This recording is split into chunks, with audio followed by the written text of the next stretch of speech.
A collection of moments, chances, and opportunities. You saw it there over the course of the year in Sweden, then in North Carolina. Now, closing in on another moment that these players and teams will have if they can perform. That's what Day 7 means for our players in EMEA today, as well as North America later on in the show. Thank you, everybody, for joining us. We are here with the ALGS yet again on your Sunday. I know there's World Cup action as well. It is a great day to be a fan of competitive anything. And of course, Apex Legends as well. I can't do it myself. My name is Rene, and I'm joined by two of the GOATs here in our casting duo. It's going to be Spider Tiff and Vicky Kitty. Tiff, my first time doing a show with you. Super happy to be here. And Vicky, of course, we've done a few shows, but it's just always great to be in your presence online or in person. How you feeling about starting today, Vic? I'm super excited. I mean, right now we got basically 2 other days after today to determine which of these squads will make it over into LAN, which of these squads are going to have to get relegated back into qualifiers. So it's going to get heated pretty quickly, and I'm really excited to see these two groups play against each other again. And Tiff, I mean, this is our obviously our first inaugural show together, but you've been covering the action so well over the course of these last few weeks and months leading up into this moment. Day 7, it's a big day for our competitors. A big day indeed. I'm really amped to see a lot of these teams. There's the point of action where some of these teams really have to step up to the plate. And if not, you mentioned it, Vicky, they're going to face relegation. And that's really something that's hard to say because a lot of those teams are well-ly named teams that have found historical success. So prove yourself here and now. I'm just ready to see it. You know, it's getting close. You can feel it. Day 7. Let's take a look at who's competing today. Obviously, we've got A versus C, B versus C. Today, it's A versus B. So we're going to kick it off how we started. Taking a look at this, though, Vicky, a lot of teams that have already proven themselves. I'm looking at Ascend. Maybe some teams that need to prove themselves on the bubble. I'm talking about Gaming. Who stands out for you here in this list? Talk about the teams that need to perform. Navi, they're the ones on the bubble of actually potentially being put through the relegations all over again. They're currently sitting in 22nd in the overall EMEA leaderboards, so this is a squad that needs to put points on the board. I'm excited to see the likes of Pioneers, of course. KCP out here has been one of the more consistent squads, such as Ascend, of course, making record-breaking numbers, Alliance, so a lot of great teams here to really put in the numbers. Tiff, what about you? I'm going to look at teams that are facing kind of that just outskirts of the bubble of being in the top 9. I'm looking at Ember and Horizon, teams that have found themselves within the 12th and I believe 16th place, just points shy of that 9th team threshold. So I feel like they need to kind of step it up just to give them a little bit of that safety. Yeah, you're going to make it to that regional final if you're in the top 20, but the issue comes to making it into the split 1 playoffs by being in that top 9. Of course, if you take the dub home in that match point regional final, you don't really have to worry about that, but why not just add a little bit of comfort to that, knowing you can be in the top 9? I mean, why wait till the end? That's going to scare you out, that's for sure. If you take a look at our 1 through 9, these are the teams just highlighted in green that with points will make it into our land. But if you see that 10th spot not taken, you're right, Tiff, you just segued us perfectly. That is for the winner of our regional final, our Day 10 of Apex Legends ALGS action. That will be decided. One person on this list will be able to do it as it stands now. But Vicky, taking a look at it, you see Gaming, they've got 34 points. They've got to perform today. You know, we obviously have seen Ascend do so well at the top of this bracket. Can they keep that up and surpass Aurora again? Absolutely. I feel like when Ascend comes in, they're always trying to break their own record. So I'm excited to see what they got in store for us. I don't want to jinx it, but I like how you highlighted a Gaming out here because they are one of those squads on the cusp, sitting at 20th overall. They want to make sure that they have that comfort that Tiff was mentioning before. So that way they feel like they could be a little bit more laid back. If they have a great performance today, they could be sitting in the top 10. Also, Tiff, I mean, taking a look at some of these teams, Phoenix Legacy, they're going to be playing today. They've got 16 points. They're at the very bottom. Teams like Not Sincere as well, just on the cusp. Need performances from them. Need performances for sure, but you got teams like you mentioned it, Phoenix Legacy, Sabs and Co. G Dolphin was recently subbing in on that team, but unfortunately will not be playing here today. So no Rampart enjoyers. We're going to be witnessing some Sheila running around the map. So a little less chaotic, but teams that I've really been keeping my eyes on that I'm just ready to see throw down. You know, Scars isn't playing today, but I feel like this is a moment for them as well to maybe watch Group A versus B get geared up, because that's not a name that you're used to seeing near the bottom at all. And Three Muppets, I love the name. So I'm just ready to see them today. I love it. I mean, I grew up watching the Muppets. I know, maybe that was too old for some people watching here, but I definitely enjoyed it. And we're going to see this happen. There's a lot of teams that maybe have been clowning around here, and they're going to realize, like Scar's taking a day off looking, hey, we got to step our game up if we want to do this. We should be in that group. There's some teams now that have a chance to prove it. But of course, every single day, we have a chance to go into the ALGS with a few teams that stand out to us. And I'll start it with you, Tiff. Who's caught your eye heading into day 7? Well, it would be none other than Ascend. I mean, come on, that team is absolutely setting record-breaking moments here in ALGS. And you mentioned it, Vicky, early on. You got the trio consisting of Kashera, Postkill, and Lufka. Lufka, formerly from that Incentive Arise team, and Kashera and Postkill coming in from that new esports roster that previously won the 2022 Split 1 playoffs EMEA. I mean, that just goes to show you how incredibly talented they are. They won 4 of their recent match day games out of 6 total, hitting triple-digit points, which they just keep breaking record after record. Led by that experienced IGL Kashera, the team put on a workshop of zone predicting and breaking in that Newcastle Watson Val. The only question here is, can they improve their performance against Group B and find success just like A versus C? Vicky, who you got? You talk about record-breaking numbers, I gotta talk about Vex Gaming after their last performance. This squad with Matafe, Unlucky, Tyler, who also tweeted about how he had literally the game of his career. He dropped 19 kills day 6, where they had a total of a 23 kill game on Stormpoint. Literally had me astonished, sitting at the edge of my seat. There was a reaction pic that the Play Apex eSport Twitter account had put out, and I was just literally amazed. Vex is one of the more consistent teams out here to be able to have their pop-off day in day number 1, and after that, their lowest placement has been 6th place, which is insane to say. So I'm excited to see what Vex Gaming has in store for us today. They're going to be able to bring some of that momentum into day number 7, Rain. I gotta ask you, who's your squad that you got on your radar? I mean, I can't hate what you and Tiff put together. Obviously, Ascend is a team I've rooted for. I think they need some respect. They need the flowers. They've been getting it. Vex, they've been so consistent. But this is the team that I want to highlight. Gaming Gladiators, a team that is going to be playing with a sub today for those who want to know. Artico, unfortunately, unable to play due to some issues back at home, sending him the best. But it will be Sunset, who they've been scrimming with all week, that will join Leogri and Artico. Leogri and Hardeki, who at this point maybe has the hardest job in all of EMEA, going from arguably the best player in maybe the world to somebody who we feel has a lot more to give. And will he be able to give it today? Will he be able to reclaim that status and maybe challenge Hal at LAN or somebody else? We'll have to find out. That's the challenge I've let to Hardeki here as we head into our map schedule. And you can see World's Edge will be where we have our first 3 games. We'll switch it up to Stormpoint to end the day. And obviously, speaking of gaming gladiators, almost called them Gambit. That was a former org of theirs. You can watch them. You could watch Ascend. You could watch Vex. You could watch all the teams we highlighted and more with multi-view. You can check this out every rotation, every final circle, every 1v1, and all of the team comms your way. Check out our command center. Click on the teams that you want to watch. You can catch their POVs to style Apex Legends and the ALGS experience exactly how you want it. Check out multi-view now, and I guarantee you will enjoy it. So big shout outs, of course, to all the teams that we highlighted, but of course, it's not just teams that catch our eye, and that's what leads us to what's in your pack, thanks to WD Black. Let's get into it, Vic and Tiff. I want to talk a little bit away from Legends, away from teams. I want to talk items, and there is a certain weapon here in this game that has jumped into the SMG category and has never let go of the top spot. And of course, I'm talking about the car. Tiff, this weapon has been made a splash since the very beginning, and it has not let go. I mean, it's definitely been a staple in ALGS and all of these players' loadouts. As you can see here, this moment, we saw it utilized perfectly from Aurora. You've got the hands, you've got the gold heavy mag, the gold digi threat, just absolutely coming in clutch. This 2v3 scenario where they were able to couple this with Maliwan's Dark Veil on the Catalyst ult. Everything that they did was just absolutely perfect. And that car SMG just boosted their ability to come in clutch, Vicky. Yeah, what's really cool is that when you have a lackluster POI, let's say you don't have the amount of loot that you could work with like other squads can, the car comes in clutch because it's the only weapon that allows you to make the decision of either using the light ammo or the heavy ammo, depending on what other weapon loadout that you're also rocking. You could run the G7 with this weapon, you could rock the gold extended light mag, the gold extended heavy mag, whichever one you find first, which is what makes this gun so easy to utilize. I just think it's that moment of adaptability. Sorry to just double down in there. The adaptability is what these teams need, Rain Day. I agree with you completely, and I feel like when we see Aurora, they are always changing things up. Won't be in the lobby today.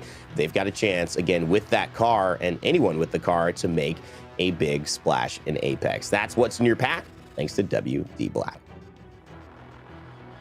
All right, well, let's talk a little bit about the preview of today by looking in the past of how things have gone. We have these groups play against each other over the course of 10 days, and we saw A versus B have quite a standout performance. And the team that I challenged, the team that we saw a little bit of brilliance from that didn't happen the first time they met, where they ended up placing in 16th, was Gaming Gladiators. Vicky, this was a moment that, you know, we got to see them actually put on a show for us. IG coming in second in this situation, Alliance closing out third, but can Gaming do it again after having such a great performance in their last meeting with this group? What is interesting about Gaming and their performance, day number 4, the last time that they got to meet up against group number B, was the fact that they performed amazingly on World's Edge, which is actually what we're starting off today. They got second place in game number 1 on World's Edge. They got 5th with 7 KP. And then in the last day, or rather the last game, they got 10th place with 6 KP. So they were able to frag out on World's Edge. So that's where they feel more comfortable. You know, Tiff, Invictus Gaming, too, a team that we didn't talk a little bit about heading into today, but they got 2 wins last time this group met, A versus B. Can they continue that and, you know, obviously stay lethal in a place where it feels like they're very comfortable in this group? I feel like that's the moment, right? If you're feeling comfortable in the group that you're already in, I mean, you'll see this later today in NA as well, where the team that's at the top actually won both of that A versus B matchups. But it's kind of different here, right? You mentioned IG. They didn't perform as hot during that initial match day number 1, but you can tell they went back to the drawing board to come out hot on their next group meeting. So the question is, can they do it again? And I guess we'll just have to wait and see. Well, it has been a great start to the day. We have so much action yet to unfold, and that's why we're going to send it over to your casters, Vicky Kitty and Spider Tiff, to take us into game 1. Thank you so much, Rain Day. I'm so excited to join you once again, Tiff. Let's kill it out here with these squads that also need to be able to perform. We already have that early contention between Na'Vi and Echo looking all the way over by Climatizer, but it's nice to see that Lava Siphon still has non-stop action. I'm looking at IG International that has that little bit of a split drop. They try to make sure that they get all the loot to the north of Lava Siphon, and we talk about Gaming Gladiators. Well, this is their time to shine. They got the beacon over in Lava Siphon. They have all the loot to work with in case they want to fully send it onto that squad that's north of them. My question is, are they going to play it a little bit safe here and kind of just get out of dodge, hit the beacon and continue their loot pattern and begin that rotation elsewhere so that IG can come in and maybe grab beacon as well? But when you notice that map right there, the member of Ascend kind of also dropped a little bit separated from the other teammates. And I wonder if they were also trying to get in a little bit of that beacon action. But you can see just on your screen right now, the plethora of loot available here at Lava Siphon, which is why I feel like a lot of these teams typically will split this POI. Yeah, and you know, you highlighted Ascend. Usually when we see that happen, when you talk about POIs that are a bit lackluster, I'm looking at Harvester, I'm looking at Geyser, which no team landed there. Of course, sometimes you can get caught off in the middle of rotation, and you don't have the best loot to work with. Gaming Gladiators are already on the move right now, also being able to loot up anything that's on the outskirts of Lava Siphon before making their next move. They have the information of where this beacon's going to be pulling, and if we could get an overlook of the map currently and where that next circle is going to be, it'd be great to highlight, because this circle we've seen time and time again, sometimes could pull towards staging. It could pull maybe south of where the tunnel vault is, south of Landslide. So this means that a lot of these squads now, as you can see on your screen currently, rotating from Fragment, having to go through these 2 choke points, looking at the beacon that's north of Fragment West, and then the choke point leading into Landslide could get heavily contested by the squads that are exiting out of the east side of the map. Yeah, and that's a brilliant point, Vicky. I mean, you can totally tell Ascend has already made their way out of Harvester into staging where Vexed Gaming lands as well. So there is a potential that the ring is expected to end around that area. But a lot of these teams just beginning their journey here, crafting up, making sure that their shields are on point. They want to have at least 4 bats maybe available to them, because once you basically end that rotation, if you're not able to hit replicators or take some early game fights to get some well-needed loot, you could find yourself in a potential scenario end game where you're just running out of ammo or ordinances available to you, such as arc stars. Such clutch moments to have in those end games, because you saw it on our last meetup, Vexed Gaming. They were inundated with arc stars and that fuse ult and just unfortunately could not hold on to Godspot.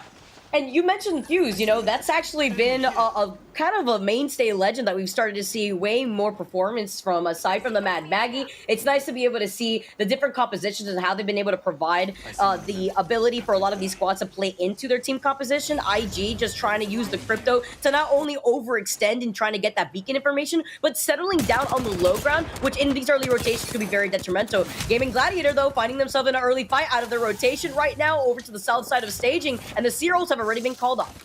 Ooh, and I kind of like that they put their sub Sunset on that Watson. It allows them to take a step back, play a little bit more defensively, and maybe give them some time to step into that role. But when you're going up against a team like Vexed Gaming and you're coupling it with Unlucky and Tyler, two insane fraggers, this is not who you want to meet on your early game fights, especially knowing that this is a must-perform day for you. Yeah, that, and Tyler feels himself right now. He tweeted it earlier how he literally had his best career KP game in the last day of competition that Vex Gaming played in. Yeah, you see the EMP come out. That could be the squad that's actually hanging out underneath a lot of the chaos going down and staging. Now, as Vex Gaming are taking control of the high ground here, they can also take control of the southern rotations from the squads exiting out of Thermal like Alliance. Well, they're going to have to take control of a couple other teams as well, because you've got Kansas City Pioneers and Horizon looking to get into the mix here, as you see Gaming Gladiators unfortunately being eliminated at the hands of Vexed Gaming. Where is Fallout when you need him to start his list, that essential elimination list of Vexed Gaming? So GG at the top of their list currently, and they're looking for more. Hey, we gotta talk about KCP. This is obviously one of our other more consistent squads in the EMEA region. They're sitting at third in the overall standing currently, and they were able to help out Vex Gaming in taking care of Gaming Gladiators as the first squad to go down in this first lobby. Not the way that you want to start off your performance on World's Edge when you felt way more comfortable on World's Edge before it. And look at these Watson fences. Mwah, chef's kiss. Looking like a Picasso painting out here. Just making sure you make a statement from IG, as they're going to be able to overlook some of the action happening on the high ground. I mean, why push in when you can just, essentially double down and see all the action from your crypto drone? But Vexed Gaming, sharing the resources, I really love that moment for them. And you've got Matafe with that napkin shield, as Wig would say, which is totally fine because you have that G7 Scout to farm those mid-range engagements. And you can see they're in no hurry to overextend and push into that next fight, because a lot of these teams are starting to set up shop in this vicinity. The moment you kind of essentially full send onto a team, so many other teams are going to want a part of that third-party action.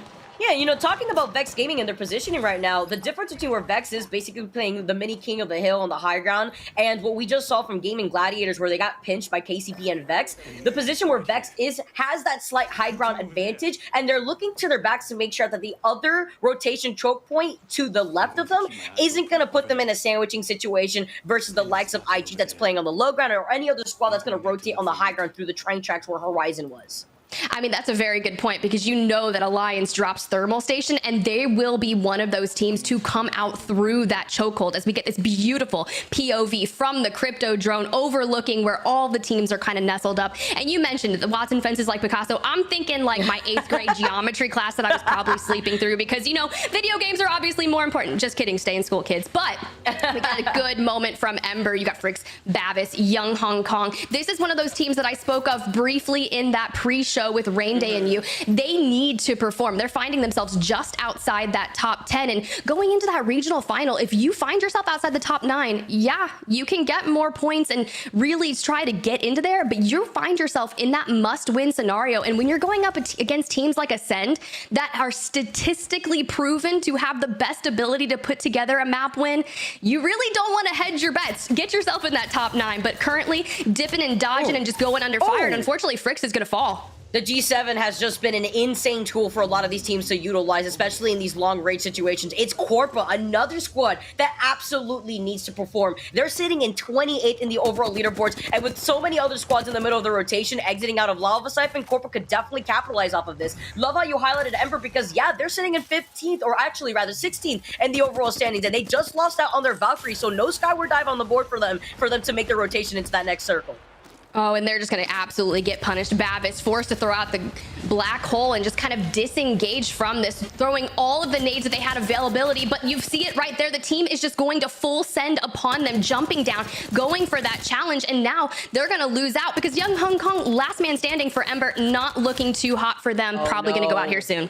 Yeah, Tiff, I'm also seeing that so many other squads are making their appearance into this fight. This fight was lasting just way too long for Corporate to try to capitalize off of. As one last member of Ember stays standing, at least it's the Seer from Young Hong Kong, so we can see where the other players are trying to rotate from using the heartbeat sensor. It's Game of Drones who have now made their way into the third party. Could there be a potential fourth party here? The EMP coming out now as Game of Drones have the high ground currently. They gotta look to the right. I also believe 3 Muppets is in the area here too, south of Corpa. Ain't no party like a 4th and 5th party, but Rondon throwing down a lot of damage with that beautiful R301 courtesy of Big Mod. And we talked about a lot of these. I did just see a good bunch of car SMG action, which is honestly, surprisingly, not too bad at mid-range, but why utilize that when you've got that R301? They are just really finding some good eliminations here early on, but really not overextending and full sending into the fight to really control the space that they've got. Because if you look at their back end, there's still a slight portion of the map that is in ring on the other side of that hill, so you don't want a team to come behind you. Oh, and there's so much action happening on the other side of the edge of the circle. We just saw the res coming in from Corpa. They utilized that mobile respawn beacon that they put down with that last member of the Seer from Young Hong Kong from Corpa being able to pull that off. Means that with all the action happening around them between Game of Drones and 3 Muppets, then they're going to be able to actually move away from that. Wondering here, is Ember going to be able to just get away out of the fray? Maybe they could rotate through the outskirts of the next circle, go to Lava Siphon. This ring is going to be closing in soon, and Corpa are actually going to try to take control over the side of the circle. Yeah, my question is Corpa going to try to hold out some of the teams that are in the area or just keep focusing forward? Because you don't want to make sure that you're leaving your back open, even if it's to the ring. Double check it. You mentioned that res coming in. But I want to highlight Zerifer on Corpa. Recently subbed in with the Guard to play some tournaments this week with them. And it was really cool because we highlighted Rambo a lot. And watching Zeri play with Rambo was just an absolute highlight. And Rambo just consistently hyped him up. So I was really excited to see how they performed here in EMEA. But Game of Drones right now taken to the sky, wanting to reposition themselves just ahead of this Harvester choke point, because I feel like any fight that you get into in Harvester is just one of those moments where you subject yourself to that 4th, 5th, and 6th party. Yeah, because you have to think about the squads that could be rotating away from Fragment West south through that choke point that leads into Harvester. Probably other squads within this area. Game of Drones did find themselves inside the safety of this building. They, again, have the Seer, so they could utilize the Crypto Drone without having to overextend, while also using the heartbeat sensor of the Seer. They see the line of Watson fences actually right above them, and some shots actually trying to take some shots at the drone, so maybe trying to figure out which of the squads that have that high ground advantage. Another squad that isn't having the best time of their life right now, it's got to be Kumra from the 3 Muppets. Unfortunately, isn't able to collect the 2 banners of his 2 teammates that go down, but this also means he doesn't have the Valk for that rotation, so he's got that jump tower right in front of him, but he's got to play with the health disadvantage with only 2 syringes to his name while he's outside of the circle. Yeah, this is not looking good. 1 med kit, 1 Phoenix kit. You are going to have to time this perfectly right. And within 2 minutes, that health is going to start ticking down astronomically. Luckily, you're just outside thermal station and finding another bit of Phoenix kits. There we go. So you at least have 2 available to you. But you got to hit the road. You got to get back into the ring and pray that no one is looking towards that side, because you know that all of these teams are so well versed in watching their backside, clearing their 6 essentially, instead of just playing it forward. That's the role of the IGL. I touched on it a little bit the last time I was on the mic. Your IGL has to be completely aware of all the teams around you, who is fighting what and where, and being able to direct your teammates to the best of their success. And honestly, I don't envy the IGL's role. I put a lot of respect under their name. The first one you look at when things are going wrong, and they're definitely not thanked enough when things are going right. Yeah, when you talk about the IGL, that's why I really loved Multiview, because then you could take some notes to see how you can IGL your own games in terms of communication, the rotations, and the information that some of these squads need to use. As Horizon take to the sky, so they're actually getting pinged and pressured out by other squads in the area. The EMP is going to come out, and Horizon are going to be able to take over the situation underneath the bridge. But without other squads finding them in their line of sight, they get absolutely blasted. 0-0 going down. They still stuck between a crevice. There's a squad right behind them. Where do you hide? You can't go anywhere. And that's the risk of the Skyward Dive when you decide to move into that next circle at the very end. It's E6 that capitalized, but they lose out in life in.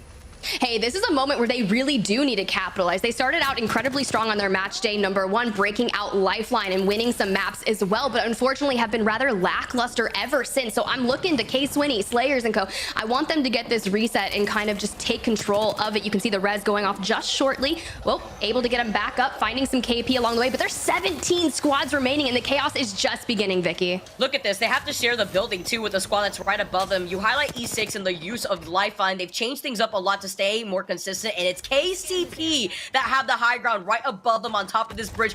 Okay, Max Strafey trying to take a little cheeky off angle. It's okay. We didn't see that. We didn't see you miss the rock real quick. You're on the Valkyrie. You can get right back to the high ground into the safety of your team. But you saw him trying to take a nice little cheeky angle with the Kraber in his hand, wondering if he could find an angle on E6 underneath them. KCP know exactly where they're at because they're one of the teams rocking the crypto. And it's nice to highlight that there are 8 crypto squads in this lobby right now. We saw the Bloodhound from E6, and they're one of 2 squads rocking the Bloodhound, but KCP taking some of these cheeky angles are going to continuously pressure out this squad. Max Strafey gets one knock onto Young Hong Kong. Ember not having a great time. Definitely not a great time when you're looking down the barrel of a Kraber in the hands of Max Strafey. So able to find a lot of success and just throw down some punishment here. I just want to harp on Nasky as the IGL of Pioneers here just a little bit. Yesterday played in the tournament Clara's Legends. I know Rain Day was a portion of that environment as well. And Nasky had to actually relegate some of that IGL responsibility and take orders from a female IGL. And just watching his face and his eyes and trying to keep shut on those moments was really exciting, and I hope he learned some things as well and can bring that here today, because in my opinion, one of the top IGLs, I know we're always talking about who they are, and I know Fallout in particular as well, but I personally think Nasky is one of the best ones in the EMEA region. Yeah, Nasky also very positive member in the competitive Apex space. Absolutely love talking to Nasky. There's never a time where I don't see him with a smile on his face, so he brings a very positive attitude to the rest of his team. I like this position that KCP have taken because we've seen the circle actually end up exactly on this bridge before, and you're outside of a lot of the chaos from the squads that are playing off the high ground, that are in the middle of the rotations, exiting out of the beacon that's on the outskirts of that lava siphon area, rather leaving thermal station into the north side by the geyser south of Lava Fisher. So they're out of the fray, but Vex Gaming can't say the same thing because they've lost out on Unlucky, and now they're actually trying to pick up that banner. They've successfully gotten that banner downloaded, and they have the mobile respawn that they could call in as well, so that way they could get that res potentially.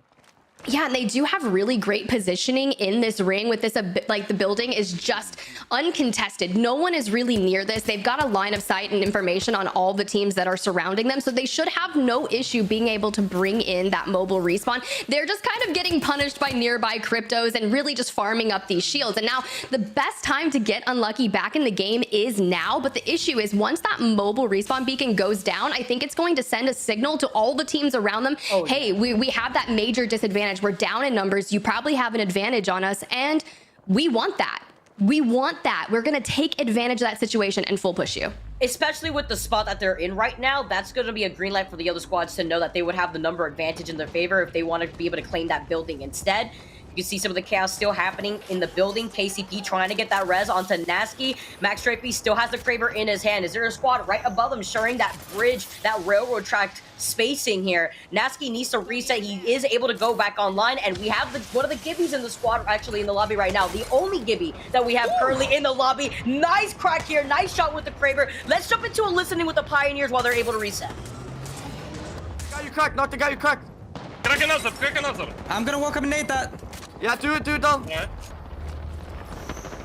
Bro. They can I naded it. It's shoot, Max, shoot. I got my last shot. I'm coming back. I might go down. I'm good. I got my kill. I don't get my kill over here, look. You have drone.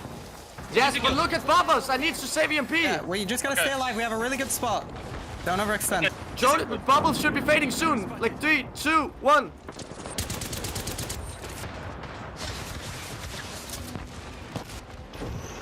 Remember, team underneath us, guys.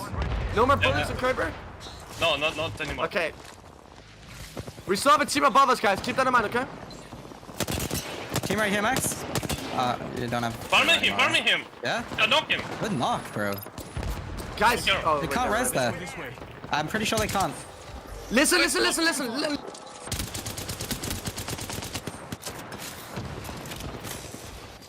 Have to full send on us, if anything. So be ready for them full sending on us. Okay. This is one of our kills right here, Nasty, behind this rock. Yep. Gibby! Yeah. We have a... Dropping 46, I have a stack now. Okay, I have the stack as well. There's some more on the box here too, I can loot though. Okay. Look at me, look at me. Yeah, I am. They go pushing us. Okay. I'm ready on us. I'm ready on us. 50 to 1. 70 to another. We need a new gen. Gen is broken. I don't have gen. No gen. No I'm gen. netting them. I'm We're not outside involved. the door right here. Oh, yeah. I'm gonna EMP them, okay? We push. Okay. You ready? 50 to 1. Go, go, go, go, go, go, go now, go now, go! Full dive! Die on them! 70 to 1. 70 to 1. Die on them! Die on them! Good job. Nice. Careful, Max. We can go back. We can go back. Go back, go back. Good call, Nask. I have only one big battery. Only one. That was our first listen-in presented by WD Black, and you could see the comms coming in from Nasky to fully dive on that squad after pulling the trigger on the EMP. Amazing call-out from the IGL of KCP. We knew he was biting his tongue yesterday in Clara's Legends tournament, but he is letting it all fly here today, and it is paying off tenfold. Their positioning is absolutely beautiful, and even if those teams are trying to challenge them for that positioning, I think that they're doing a really good job at holding it out. But you can see right here, Heroes on the top right of your screen just holding this mountain, utilizing that Newcastle wall. They have Yuchako on the Watson as well. So the question is, that is one of my most favorite god spots. Eventually the ring will pull away from them and they'll have to jump off into the open arms of the team surrounding them. But if they can pick up some eliminations while they're up here, I think that would be really good for the Heroes team. But where do they go at this point? With 6 squads left in this lobby, you got Heroes, Pioneers, E6, Turkish Stars, IG International, and LFO Forever left in this lobby. And look how they're sharing the low end of the bridge right now. It is absolutely chaotic once the circle closes right behind Heroes to their backs. I love that you mentioned the teams that are left in the lobby, Ascend not being one of them, going out in a little bit of that mid-map chaos. Another EMP going down on your screen. We saw IG finding some success on that last A versus B matchup, and JMW on the absolute gunny right there, frying and finding some good shots. But the question is, can they navigate this cliff on the low ground when they're being punished by incoming Arc Stars and they're not able to get the best angles on the team above them? Yeah, that, and they don't have the Watson ult right there to negate those Arc Stars coming in, to negate this pressure. They're literally dancing, sliding, zipping, and flying here through IG International, playing off this low ground, while also trying to get out of the line of sight of KCP and the squad that has the high ground on them. They get a knock on the high ground, but they can't fully send it. They can't give up the space underneath them because now KCP are making their move onto Heroes and the other squad that was on the train tracks. Yeah, Heroes already losing out on a couple people during that Element 6 fight, who is now out of the lobby as well. We are down to the 5 remaining squads, and I love the ability of Max Strafey to be able to utilize that Valk passive and be able to jump up and down on the top of the bridge, but holding that mid ground. And you can just see the absolute chaos ensuing as all of these teams forced to collapse upon one another. That ring is closing, and the question is, can the low ground team survive? Because usually you want to have ultimate high ground, but the KCP utilizing this mid ground very effectively. Yeah, they called this circle out beautifully. That's Nasky out here. We have to highlight it again. And Max Strafey's got the RE45. I mean, if the Crazeburr wasn't enough, it's got to be the RE45. Shooting it up with the disruptor rounds. Here comes the Turkish Stars, the squad, and the only squad rocking the Gibby. Now trying to close in the gap onto KCP. May have briefed them. Max Strafey going down and Nasky falling incredibly low, right underneath Heroes, who have managed to make their way from the high ground. 4 squads left right now. Heroes, Pioneers, Turkish Stars, and IG International. Now leaving only 2 squads left. It's Heroes versus IG International. Well, you've only got 1 member left of Heroes, so IG International looking to double down off that continued success in match day number 4 against this group, and they do just that, coming out on top here in map number 1. Congratulations to this team. Love seeing IG still stay as consistent as they possibly can right now. This is a squad that was sitting in the overall standings in 6th place, and they're looking to still stay on top. Like you mentioned, where was Ascend? KCP obviously staying as consistent as they could be, calling out where that final circle was going to be pulling. But a lot of the chaos was happening on the high end of that bridge. Hey, well, let's bring in Rain Day, because I want to hear his thoughts. You know he was probably watching that, because we got to see a lot of success from some of the teams yesterday as they kind of dabbled in their pro players on Clara's Legends tournament. And, you know, I'm really excited. So come on in, Rain Day. Let's hear your thoughts.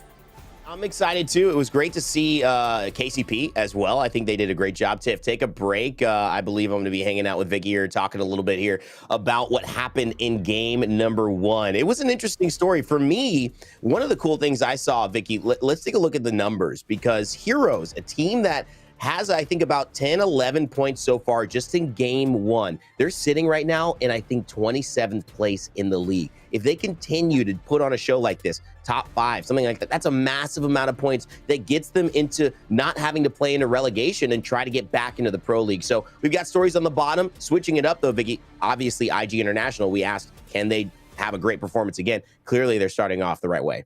Starting off very strong with that W and a lot of KP to their name, especially with the rotation that they made, as patient as they could play underneath that bridge, because they looked like they were in a pretty tight position. I love how you highlighted Heroes, because the fact that they were able to stay on that Pride Rock in that final circle and not get contested when they were forced off that high ground, they're the only team rocking the Newcastle. So that Newcastle wall definitely came in clutch in helping them get out of the line of sight of the other squads that wanted to pressure them, looking at E6 when they were tossing grenades in their direction. Bit of a conversation too about Newcastle and the ability for the castle wall and the character itself to actually be taken not for granted. I think I saw Albert Lilly and a few teams talking a little bit about, you know, is it really good? Is it really not good? It's interesting. I think it's clearly good. I think Newcastle clearly has value here at the highest of levels, and we're going to see it here as we take a look back at match 1. It was Invictus Gaming who kind of dominated things off, but KCP, they had a good start. Ember here with a couple of kills, Vicky, and you know, the story, although it did end with Invictus, we saw some good performances from several teams. Yeah, with Invictus, JMW specifically popped off. I mean, they secured so much KP, but we saw a lot of action happening on the southern part of this circle when it came to rotating from the southeastern side of things. Corpa got involved in some fights over by Tree. We saw some very risky skyward dives, specifically from Horizon, that got beamed in every direction from the squads that already made the rotation into that bridge. Corpa making sure that they could continuously play edge, allow them to also secure a lot of KP before they were inevitably taken out. JMW, Graceful, and of course, Noises. This team adjusted quite a lot here, leaving Bryn onto the side and taking an inactive roster spot and adding Graceful into the mix. And these two have been called super subs in many ways. Performed quite well at LAN. Graceful, one of the winners with Dark Zero in that Sweden LAN, and doing such a good job of really helping Cloud9 as well when in playoffs be able to have that IGL role and really add to the squad. This is something that now put together seems very, very dangerous, Vicky. Element 6 also popping off a bit here. And KCP, I mean, you know, and this is a good start for Nasky, Strafe, and Dell. I mean, can we see them kind of jump into the higher echelons, what they've been waiting just to get their team together? Yeah, and when they dropped down from that bridge area, they did lose out on max strength, unfortunately. Turkish Stars did capitalize, the only squad also rocking the Gibby, but they also took way too much damage from the squads that were able to drop down from the high ground. Looking at IG, obviously, who are also playing off the low ground before Turkish Stars had to drop down. Look at this, into the lovely line of sight of Noises, JMW to follow up, and IG taking that nice, strong first game, ends them up with 11 KP, so double digits already to start off our day here in EMEA.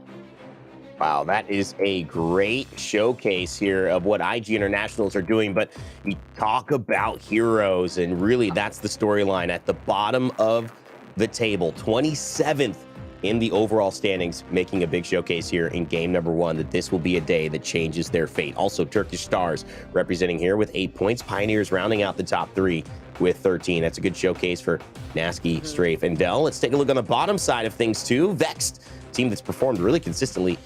Actually a pretty decent start. 6 points ain't bad for game 1 that doesn't go your way, but Alliance, pretty surprising. And Gaming Gladiators as well, Vicky. Yeah. I was going to talk about Gaming Gladiators because we highlighted so much in the pre-show how the squad needs to perform today. This is not how you start off your day here, especially when one of your best maps is on World's Edge. And since we made the transition into starting on World's Edge, I was expecting more from this squad.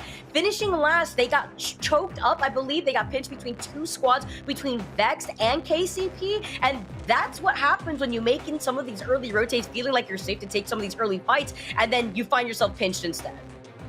Well, here's how it stands after 1. IG International will take a nice lead. Pioneers and Heroes staying close to the top. Forge, lucky to have, I believe, Phoenix back in the mix. They're in a nice 6th spot alongside Element 6 and Turkish Stars, all tied with 8 points, but it comes very, very close after that. Gaming Gladiators, Alliance, 2 big teams, as well as Not as Vincere, Goose Eggs. Very, very surprising. Can they change that up? Well, game 1 showed us that Heroes we're here to have a heroic day, and IG International are looking as good as ever. Will they keep it up? Will Gaming Gladiators finally get to the top of the board like they did last time A versus B met? We'll find out as match 2 is coming up after this.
WD Black, the official storage partner of the Apex Legends Global Series. Welcome back, ladies and gentlemen, to the ALGS Rain Day here alongside Vicky Kitty. Match 2 is about to get underway as game 1 ended with IG International taking a massive W there. Noises alongside Graceful and JMW doing what they do best, getting dubs and making sure that people know and respect their names. But also big surprises from the bottom side of the table. And Vicky, I got to also kind of bring this up. Ascend, a team that we feel like should be in this conversation all the time at the top, still starting a little bit slow today. We'll see if they can pick it up here in game 2. Yeah, I wouldn't be surprised. I mean, Ascend usually finds that momentum early on, and they start ramping things up throughout their day. Maybe just a bit of a flub that they weren't expecting in that first game, but I'm expecting great things from this squad going on with their consistency and their record-breaking numbers that we've seen in the past in the Pro League. But also talking about squads that did surprise me in a positive way, squads that need to perform. Turkish Stars, they've been sitting in the 26 overall leaderboards on the bottom end, threatening to be basically relegated into the qualifiers. So the fact that they had a really great game, Corpo also getting involved into these aggressive fights early game, really does highlight the pacing that some of these teams are opting to take, so that way they can secure themselves at least in a nice safe spot to be able to play in the Pro League. And I think that's where we're going to see today start to evolve. We have these 2 storylines now running. Do you get a chance to play at LAN? Do you get a chance to qualify? Or do you just stay in Pro League? Because anything can happen when you have to go through qualifiers. You do not want to put yourself in that type of situation. Teams are fighting for their lives here. And already in game 1, we're seeing the tone get set when it comes to fighting. That's right. IG International on the top of the first one. Will it continue to stay there, or will somebody else claim the crown? It was close from Heroes. Good showcase. KCP as well in the mix. Who will we see as we head into match 2 and the dropship lands us here over World's Edge? Love how you highlighted Heroes, because aside from Turkish Stars, that's another team that absolutely must perform to avoid getting relegated into the qualifiers. Now, to kind of go recap for those of you guys tuning in right now, welcome, of course, to the ALGS, the EMEA region, always a treat to watch. We had one of our circles pulled towards the bridge side of staging, which should have benefited the likes of Vex Gaming. That is their drop spot, and they did have high ground before inevitably getting dove on squads that wanted to try to circle them. Alliance also taking a very patient route into holding that choke point north of Thermal Station. But we have another southern circle now looking at game number 2. And Gaming Gladiators could definitely walk away with an advantage standpoint here, since they usually have the beacon in the middle, Lava Siphon, and all that loot to work with when it comes to sharing some of that space in the north side of Lava Siphon with IG. A little worried about Gaming Gladiators not starting off strong. World's Edge is definitely a place that they get most of their wins throughout these tournaments. In fact, in round 3, that was where in day number 4, they got their first win at the last game of World's Edge, but they started off pretty slowly as well, 14th and 15th. So maybe it is a pretty similar approach. It takes them just a couple games to get going. After that win, though, in round 3, they switched to Storm Point and got a 2nd, a 5th, and a 10th place perspective, which allowed them to get placement, which allowed them to get number 1 overall in the day. So we'll see if Gaming Gladiators can kind of start a little stronger. Vicky, that might just be, how this team gets going. But you got to talk also just about the fact that they're not playing as a full team. They've got Sunset coming in replacement for Artico, and that is a mental shift, and it's also an emotional shift as well. Hardeki, I've mentioned it before, an emotional player, and plays well when he's on his high, and when he's not, it can affect his performance. And so we'll see if he can get over the fact of losing one of his long-term teammates here and work with Sunset, who's a very talented player today, and get a result.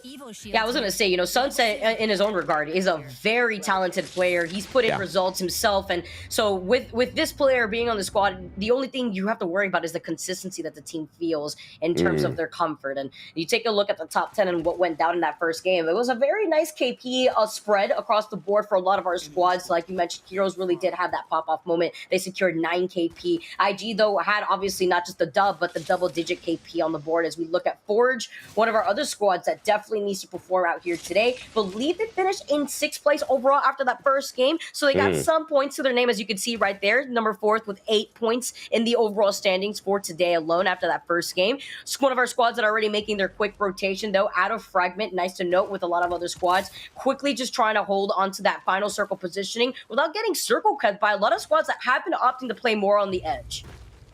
Echo Esports, Element 6, Not as Sincere, also on the edge as well, alongside Turkish Stars, who had a great start in game number 1. They will be playing a little bit late here. Forge already on the Skyward Dive, prioritizing getting into the mix. But that mix, oh boy, you better bring something to help stave off the contest, because there are a lot of people already here trying to find some space in this building.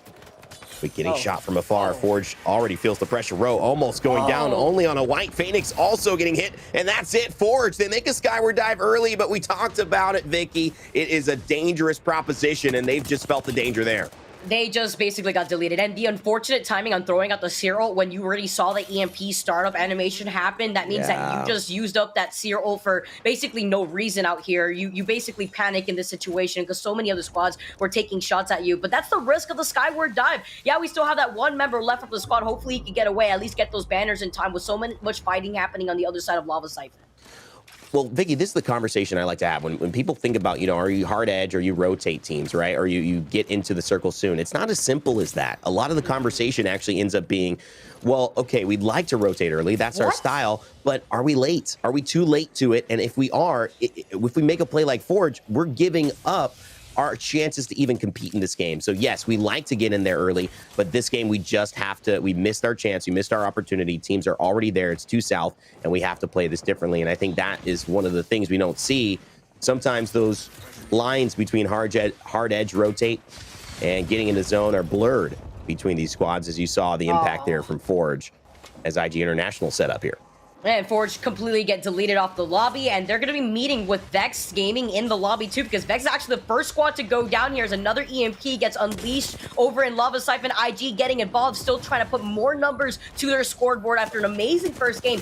But in that clean 3v3 fight, I have to highlight, we didn't see it right now on the stream, but Alliance just completely cleaned up Vex in the middle of the rotation. Vex do land in staging, and Alliance land in thermal, so that means in the middle of trying to rotate towards Lava Siphon, Alliance just had that cleaner fight against Vex. So that must be very interesting to see how that's going to weigh out on Vex Gaming after this game here. IG, the winners of game number 1, as we tune into them, they're not going to be moving in from this place with their team composition. They want to hold into this building with the Watson and play as patiently as possible without having to overcommit for any sort of information from the crypto draft. Alliance doing a great job of righting wrongs of last season, barely making it into championships, having to perform at the last minute and to make and qualify for LAN. Right now sitting in 5th with 57 points in the overall standings. A good result here would certainly put them in a pretty comfortable position heading into only 2 more days left, even if they don't win that final day, to qualify on points. So Alliance taking out one of the contests, one of the potential leaders there in Vexed. It's a good start for them.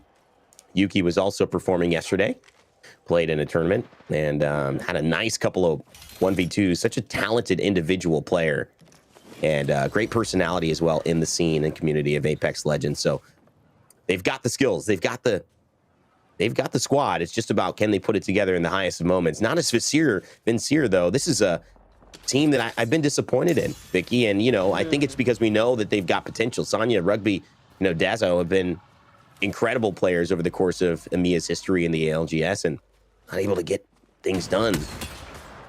Definitely have to echo that too. I was expecting much bigger things here from Na'Vi. They're sitting on the cusp of being potentially relegated into the qualifiers, and the only squad that's actually rocking the Mad Maggie today in this lobby. So bringing something different, which has found success for at least other squads here. Hopefully Na'Vi could find a very similar line of success because they absolutely need to perform. They didn't perform in the last game either.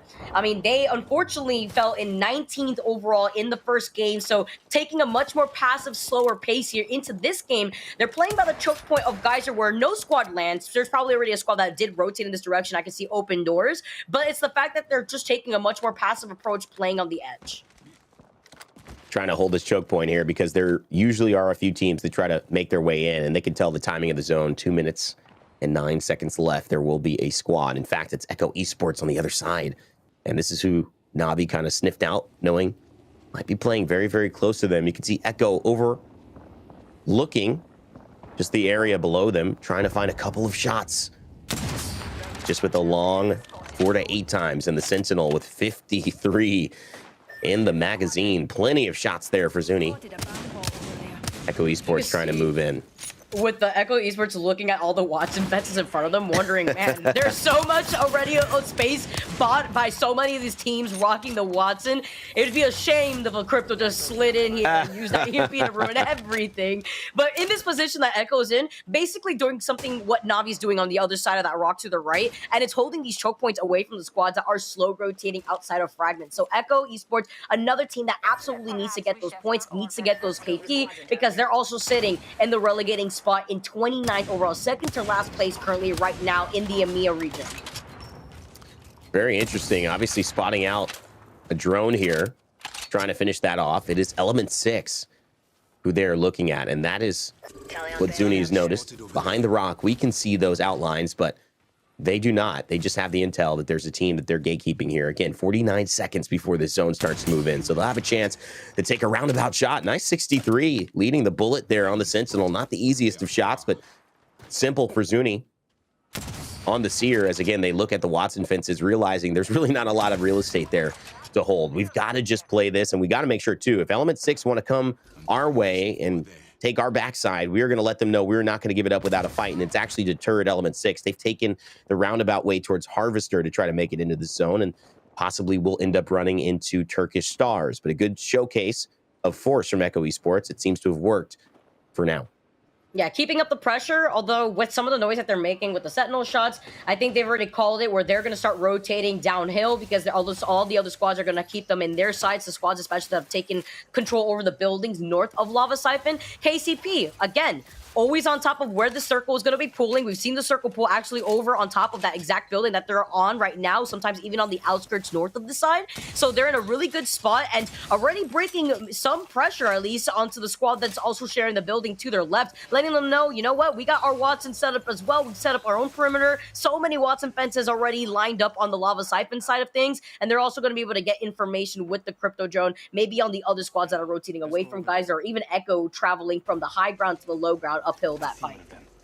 Crypto been a big part of this meta in EMEA, and I think in North America too. A legend that has constantly been featured in these high moments, and we've seen it utilized better than anyone by Kashera, IGL of Ascend, who have taken the top spot for most of these weeks. 4 points behind in the overall leaderboards by Aurora, who've just been a very, very consistent team, but they've got a chance again to retake it, Ascend, with a win here. 6 in terms of points, having an 8-point start. We feel like that's a good sign. In fact, it puts them in the top 10, but we just expect so much from them, Vicky, that if they're not number one, we're like, where is Ascend? And right now you can see Pioneers in Ascend maybe going at it. Nasky saying, Dell and Max and I, we've been playing this crypto for a long time, Ascend. We're not worried about you and what you could do. We know how to do this just as well. So if you got an EMP, we got one for you too. Yeah, and deleting that Watson ult too, just kind of poking on the outskirts of where KCP have in their line of sight. The one thing that this playstyle goes against for the squad that want to hold on to these final circle positioning with the crypto and the Watson fences is the lackluster loot that they're working with, which is something that these teams are willing to trade, which is why we do see more North America in more Loba in North America. That way you're not denied the loot that you want to work with. But nice little shot from the Sentinel right there, hitting a quick 70 at the same time. KCP are going to be using up their shield cells, but do they have enough meds to work with while they patiently wait out on some of these other EMPs? Benefits of the interception pylon, huh? You get to regen those shields while you're hanging in the building. Obviously, you're going to wait till your ult comes back up, but if it does get desperate, and if you are patient enough, you'll be able to do it. 91 on the head. Sanya showing what the 30-30 can do. No skull piercer in there as well, so that would have very much hurt. But not as sincere. Still looking for their first point. Sanya trying to push a little bit off that and take some space, knowing that a heal has to go down. That player cannot poke their head back, and very smartly from Na'Vi, take the building next door. So now they're in a position, they're in zone. Sometimes it's as simple as that, Vicky. Just a headshot, take the space. It's clever from Not as Sincere, and they've already got a point right there. Lights are popping off, by the way. They wipe out another squad in Lava Siphon and uncontested, so they're doing it in such a timely manner. Ascend! Fully dive out to KCP while we were looking at this other squad. They take control over this building. They come out on top, and they got shield swaps for days. Have we answered the question of who is the better crypto squad? Ascend certainly think they have. It's now time for a rebuttal in Game 3 or later on in the day for KCP, but that is not going to go well with Nasky. Strafe and Dell, they are taken out. We didn't even see it, but it was absolute chaos. And can you believe it? We asked for them to show up, Vicky. 6 kills already, and there's still 14 squads left for Ascend. It's insane. And we were also talking about the point of Alliance wiping out another squad. I think that was Gaming Gladiators that they cleaned up. Obviously, not a good show for game number 2 already for Gaming Gladiators, if that happens to be the case in that Lava Siphon area. But Ascend now taking control over this building means they got the loot to work with. They got the Evil Shields to swap to. And like you mentioned, that pylon's going to be able to allow Ascend to also regenerate their shields without having to use up too many meds. And they're also going to be able to share both these. I mean, if one building isn't enough, I guess you can just make it 2. Let's get that 2-for-1 deal going on here for Ascend. But you know what I like? Even if they don't hold this building, right? They can show presence in it with the Watson fences. And they can get the loot. They can drag the loot out there and obviously pick up shield cells, go drop them back off in the building they want to prioritize holding. And also, they'll just discourage teams from going in there. They don't know if someone's in there immediately. They're going to see the Watson fences, and they're probably not going to try for it unless it gets desperate. So that's just going to give more space to Ascend. It's good play from Postkill and good IGL from Kashira, who is desperately hoping to make it to land and bring his dad there to watch him compete. Certainly seems like he is a man on a mission, and that mission is looking successful so far. Turkish Stars with 9 points on the day, sitting in 7th as they are on the edge of this. Nobody really contesting them, and they've got zone to their back, so they feel confident. But the team to their right is Alliance as we head over to a fight happening near Geyser. Girl Corpa getting into it here with an Arc Star, trying to start things. Oh, but a lot of damage Trix is taking here. Oh, he needs to back up. He needs to suppress fire from the rest of Corporal, who are one of those edge squads currently right now. They're fighting off against 3 Muppets on this choke point of Geyser, and they have less than a minute to be able to finish off this fight as quickly as they can. The EMP now setting 3 Muppets up way from behind. They need to try to get this res potentially here. Plum can actually pull off the shield back. Interception pylons going down as well. Game of Drones still keeping the pressure with Torch on top, and Jules just trying to get a different angle. Obviously has the crypto, and so whether it's just getting that momentary angle while being able to compete and still have impact with the drone, or just getting out, it's up to 3 Muppets to decide if they feel like this fight is worth it, and I'm not sure that they do. Game of Drones also pulling back. Corpus still alive, and they get the res. So 3 teams here in the mix. Game of Drones getting out of there. 3 Muppets still around trying to gatekeep because there's 26 seconds, and look at this. They don't have a Skyward dive. Oh, maybe they do. It might be ready. It looks like they are preparing it. Thought it might have been on cooldown. Zerafer is going to be able to get them out. They've just got to survive this first part. Yeah, this is the risk when you fight outside the circle like this, and with such limited time before that next circle closes in, you need to take the Skyward dive because you're going to get circle kept by the squads that have already taken up this space from ring number 2, ring number 1. 3 Muppets are also going to take to the skies, but they're working with way less health. Looking at Plum only rocking the white Evo shield, so a very rough mid-game area here for the 3 Muppets. Look at this. They land Corpa in the building that KCP got taken out in. Ascend, fly the drone over there, by the way. And 3 Muppets take the higher. route on the building. It's a spot that can work, but it's obviously not very comfortable. You'd rather be inside in this wide open space. Corpa Tricks goes down with the exhibit. Everybody's on display in the gallery there for Seer, and so you'll get information. They feel confident holding this. Ascend have actually, I believe in your kill feed, gone and pushed out 3 Muppets from that other side of the trailer that they were playing. And so now there are maybe 7, 8 teams in this little building in this area that we're seeing Corporal hold, Vicky. This is insane. This means that nobody is safe right now. It's looking expensive when it comes to some of these property taxes, and now Corpo is going to be able to have to play on the outskirts of this building currently. They got the Seer, though, so they can negate any sort of healing, any sort of res, and they clean up LFO Forever, who wanted to stay inside of that building. But do they push in? That's the question, with so many other windows and so much other line of sight that the other squads should take if they're playing on the outskirts of this building. Looking at the teams that are playing in the smaller buildings to the right side of Lava Siphon. Alliance still to the left outside of this Phoenix Legacy and Nada Svincera teams we highlighted earlier. They are actually in need of points at the bottom of our standings, and they are actually sitting in 2 great spots where the zone will end. Corpa and the rest of maybe 7 teams in our lobby, aside from Ascend, all in this space. He's talked about real estate. It's $1 million+ per condo, and it's only 800 square feet if you want to stand there.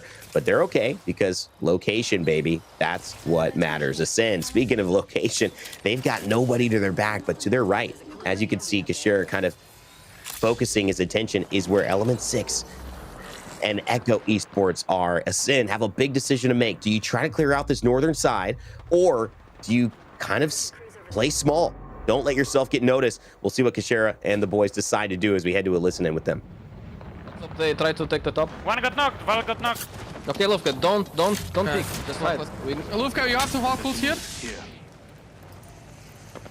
Do it. Send it. Try to fly slowly, and let's see what is open. Backside of the building here. No. Yeah. Oh, the height, the team on height. I cracked them, I hit on them. Stay on the other side of the building, I'm not dead. Come to me.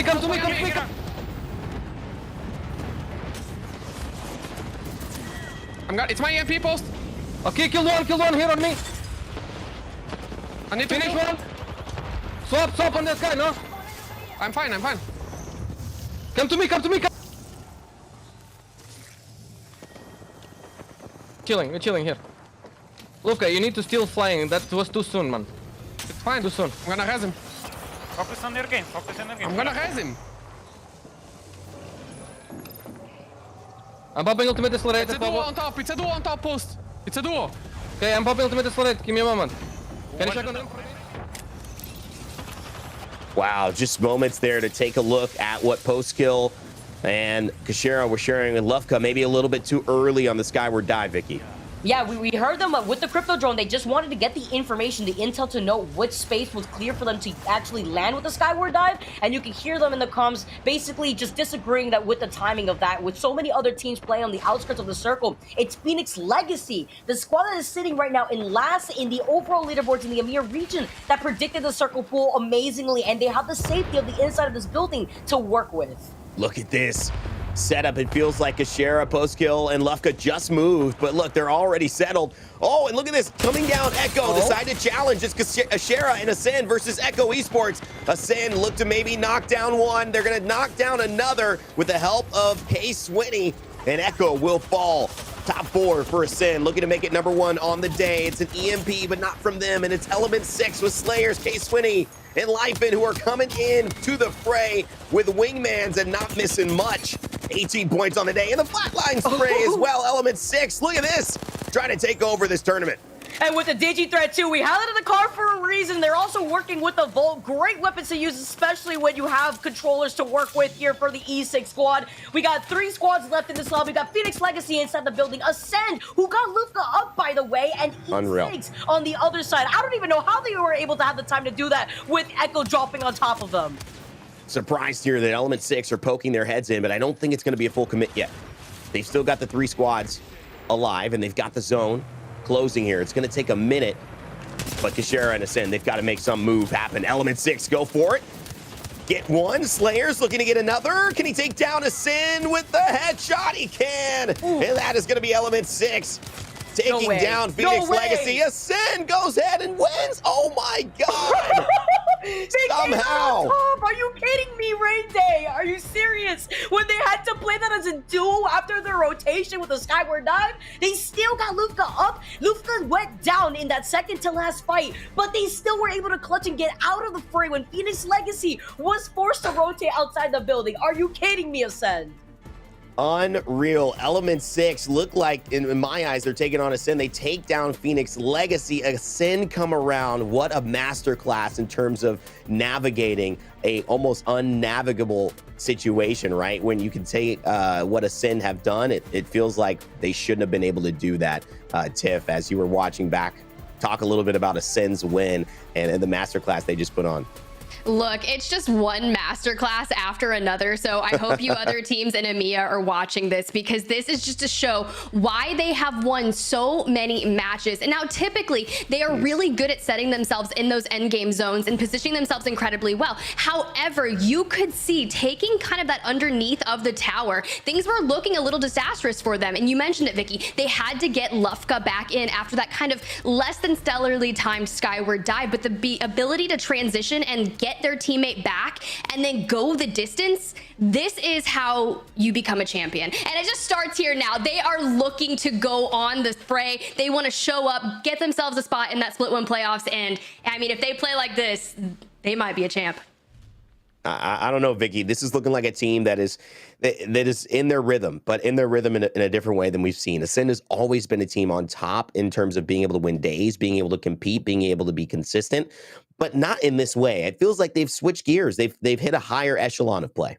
Yeah, literally the most winningest team that we have in the EMEA region. And they still managed to come out on top after, in game number 1, I believe they fell in 10th place in that first game, came right back around, even with a mispositioning on their part. They were able to restabilize, get Lufka back in. They also had to negate basically 2 other squads to their back. While all of this chaos was going down, they were able to have a sense of breathing, just to kind of take a step back when other squads were fighting to the south of them, right by the outskirts of that building. So that fence line definitely helped them out once they were able to negate the damage from Echo Esports, who dropped on top of them. Yeah, and Tiff, I mean, you know, there were good performances across the board. KCP had a moment. Obviously, they ran into Ascend. Everyone really ran into Ascend. But Phoenix Legacy, Element 6, making it into that top 3. Phoenix Legacy desperately needing those points.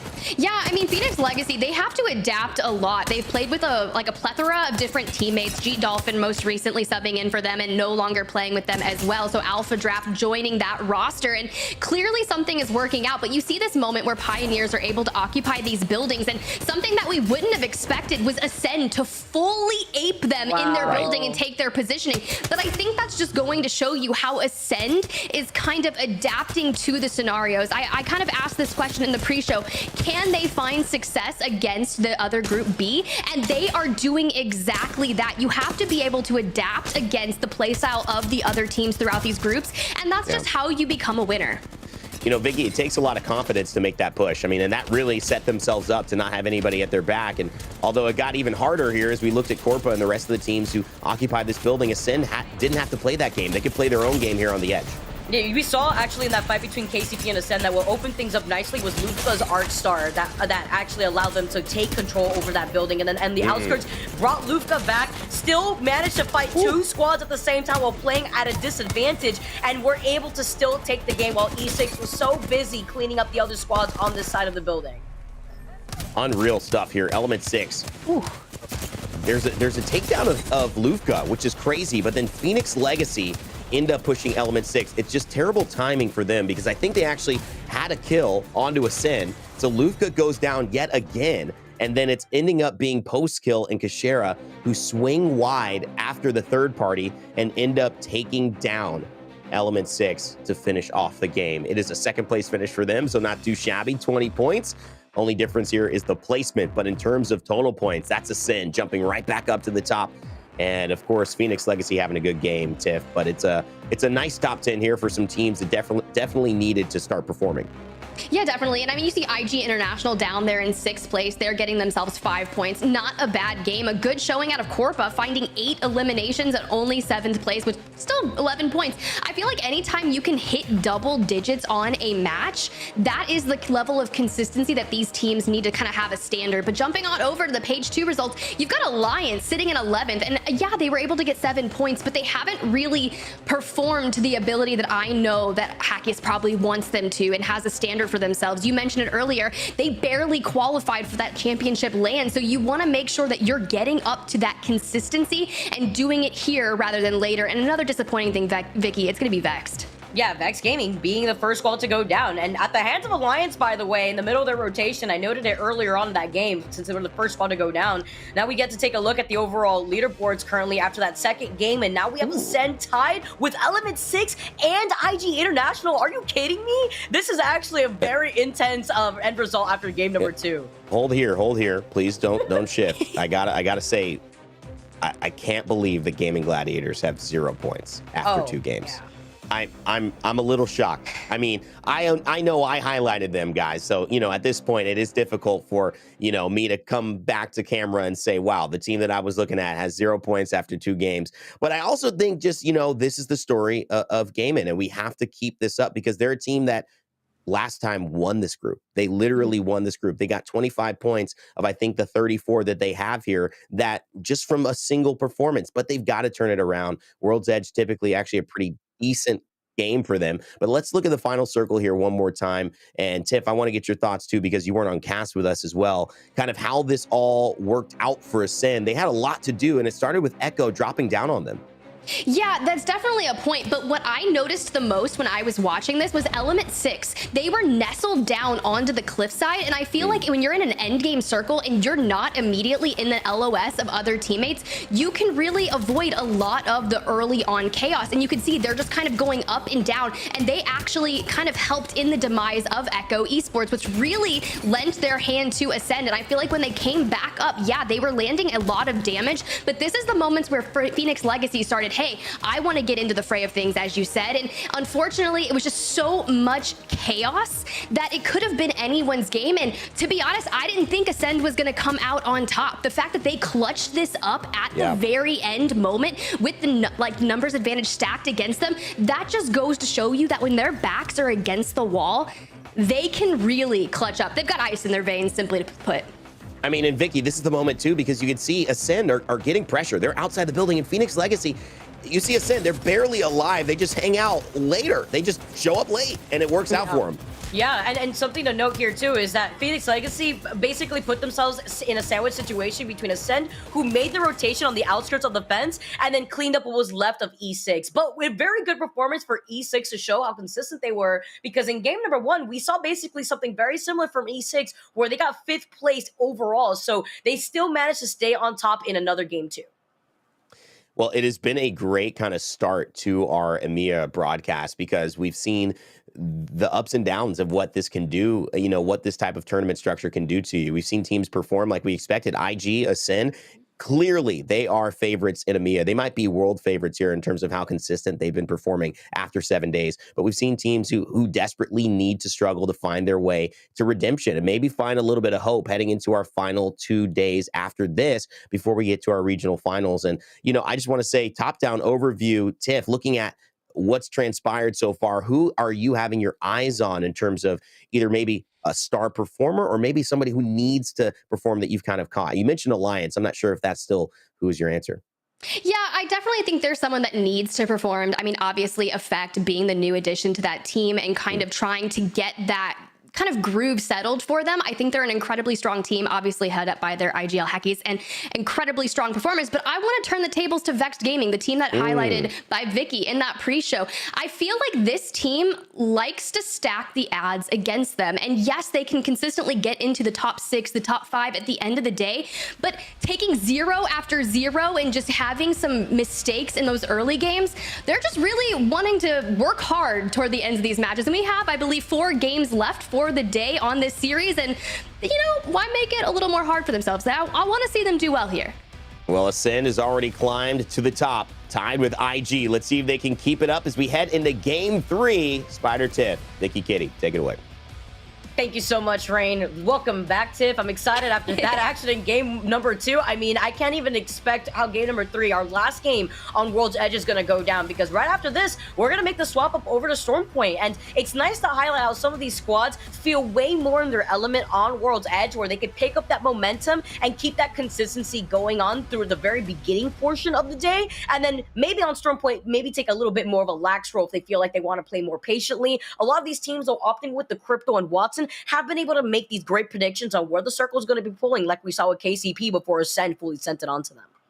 Yeah, it's just kind of one of those moments where we had that questioning. We were like, hey, can these teams that are more comfortable on World's Edge show out? And some of them actually haven't been doing so. So it's kind of like, hey, you need to step into it, be aggressive. Don't really wait till the end of the day and on Stormpoint to make that comeback. And a lot of these teams just looking for a little bit of retribution. We saw the Ring kind of pulling more center again, which is kind of good for me, Vicky, because when we had to cast those 3 climatizer zones in NA a couple match days ago, I just love a little bit of diversity here in our endgame zones. I know a lot of the analysts kind of doing the preparation during the weeks to make sure these teams are well versed, and we have IGLs like Nasky that are so incredibly intelligent, and Gaming Gladiators on your screen right now. These are one of the teams that need to kind of get on the board and get on the board now.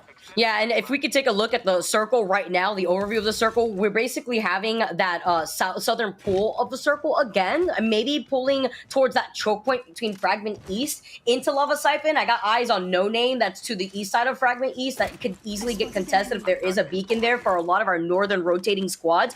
But you highlighted Gaming Gladiators. They exit out of Lava Siphon sometimes with a beacon. This time around, they don't have a beacon, but also with other squads in their eyesight. It's going to be Ascend that they're going to be pressuring out. Lufka, Kashira, and Postkill don't have the evil shields that Alliance, or rather Gaming Gladiators, are going to be able to exit Lava Siphon with. Yeah, they're just absolutely getting punished. On the screen right now, Gaming Gladiators appears to have that upper hand. They have the shield advantage. Their weapon choices are absolutely astronomical. You got the flatline. So I feel as if they're already confident, and this would be the moment if they could get a lot of momentum kind of favoring them. I mean, Lufka, you could literally slap him up with a wet napkin, and he's got a sliver of actual health, hitting that med kit, now regenning. But you've got to get to cover, kind of reassess the scenario, and maybe take into account. But they're going to go ahead and jump on in that skyward dive and reposition themselves. I really respect this out of them. They're going to get a little bit of information and be able to take that high ground. Yeah, I love this move too, because this circle could be pulling towards Geyser. So an early rotation here for Ascend, especially with their limited health and their white evil shields, is definitely the move. But look how many squads have already made the rotation here, landing right on top of this team. Quick reaction from Postco to put down that fence line before actually rotating right outside the outskirts of that building, because you never know which of these squads have already taken control over this space and what Ascend really has to work with. It's Heroes actually that's inside of that building. Look, as a fellow Watson enjoyer, I just gotta say, post-kill, that fence placement was absolutely impeccable. And the ability to adapt to those skyward dives when you don't get that information of teams that are inside the buildings. So you've really got to land, react quickly, and then keep moving, especially when you don't have a lot of movement characters. Crypto, you really just got to run. You can't use, you know, a Wraith into the void or any of that necessary, but they have a good positioning here. The Jenny placement behind that supply bin is going to keep it out of the line of sight from other teams that are looking to kind of destroy that so they can inundate them with nades. But Vicky, I mean, it seems like we're going to get a Geyser zone because a lot of teams kind of joined in. There's really no available space left in these buildings. Yeah, it's actually so congested out here. Game of Drones are in a pretty nice spot with the building that overlooks the rest of the Geyser area being on the high ground. But this early rotation could also be detrimental for a squad like Game of Drones, because not only are they going to fixate their attention over to the squad to their left, but they also have to focus on the squads that are going to be exiting out of the tunnel area, leaving the vault from No Name south side of where Geyser is.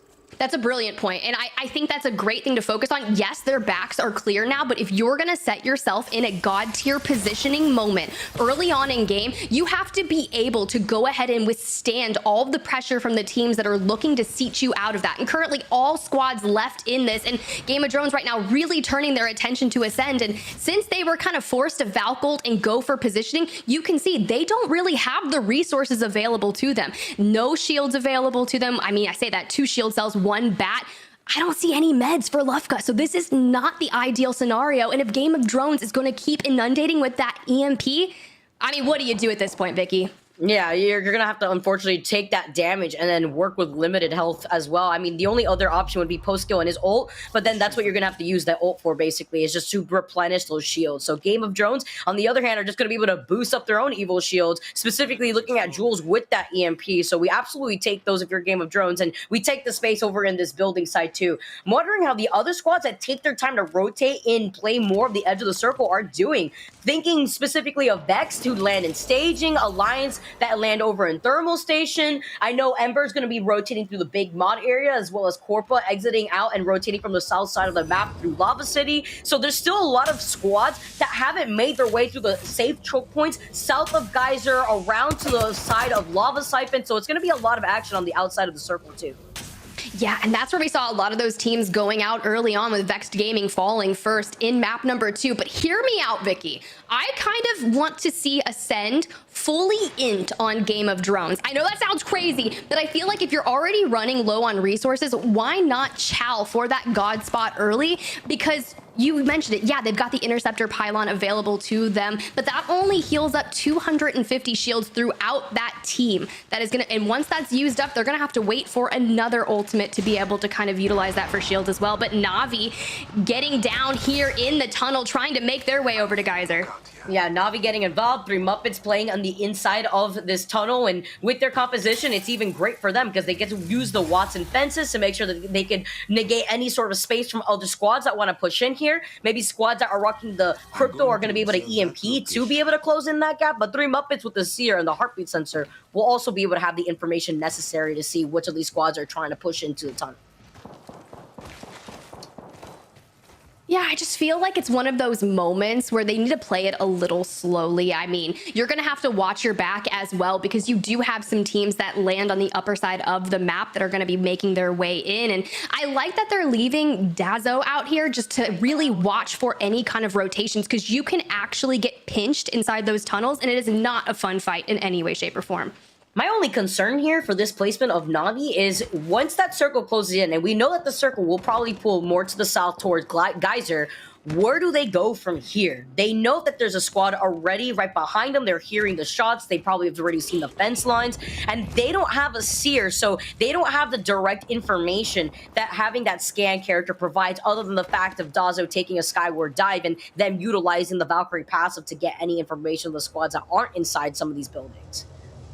Yeah, I feel like this is the calm before the storm at this point here in map number 3. We've had a lot of chaos ensue in maps number 1 and 2, but I feel like the teams are starting to play a little more slowly, right? They know what's at stake here, and that regional final is the ticket that they want to find themselves be a part of. And Turkish Stars really trying to step up, as well as teams like Corpa. Corpa currently sitting in 6th overall for the day, and every time I see Zerifer, I'm just like, I have this moment in my mind where I watched Rambo play with Zerifer, and on the Valk, and he was like, fly, Zeri, fly. And I just want to see him come in clutch in an end game moment. But, you know, Alliance, you mentioned they'd be making their way into the ring from the south side, but they're kind of pushing all the way over to Lava City and are going to come up through that south chokehold on Geyser's south.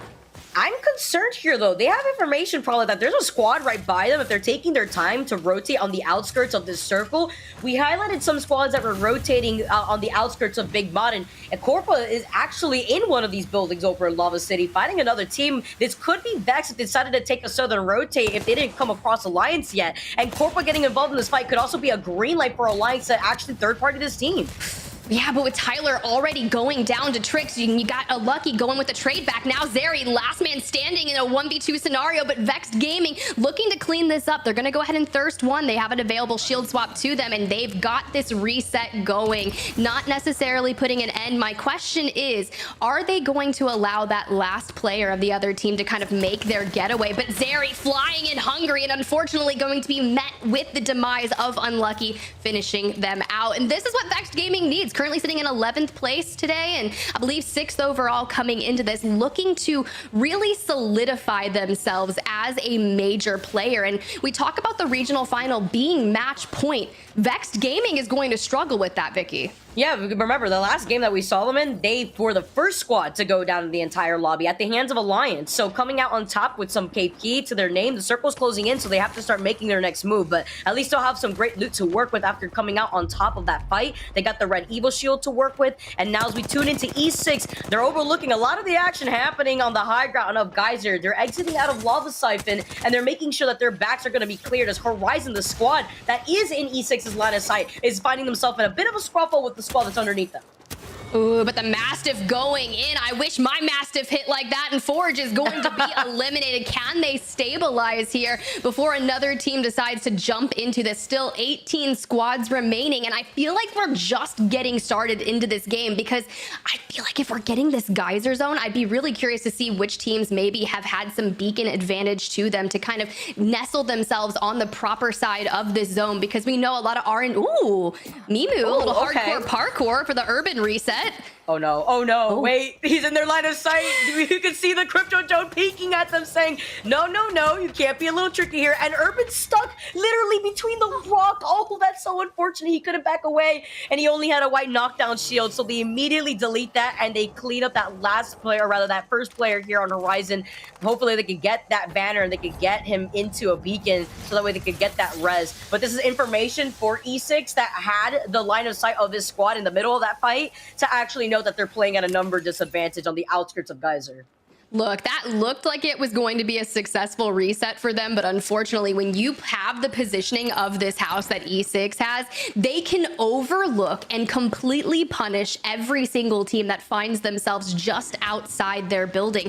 But the thing is, once this ring starts to pull, they are going to have to jump down, and there's a lot of open space before the first building in Geyser, and that rotation might be incredibly challenging considering they don't have a Valk, and they may need to kind of rest on Life It. They're going to have to use that grav lift to give them a little bit of high ground, and if you check the kill feed, Ascend finally going out at the hands of, it looks to be like Ember and Alliance. Yeah, Ember and Alliance partaking in fighting off Ascend, the squad who won game number 2, now out in this final game on World's Edge before we make the swap over to Stormpoint. That's absolutely huge here, and I love how you pinpointed E6 not having the ability to use that skyward dive. Yeah, they're playing on the edge of the circle, but we know how risky it could be to be in a position like this with so many squads also taking a nice high ground approach on the opposite end of Geyser. Great call here from Alliance, because this is a nice 50-50 rotation for them in case the circle does continuously pull north, and in the case that it doesn't and it pulls towards the choke point by Big Mud, they could just backtrack again and gatekeep the other squads that are playing on the bottom end of this bridge.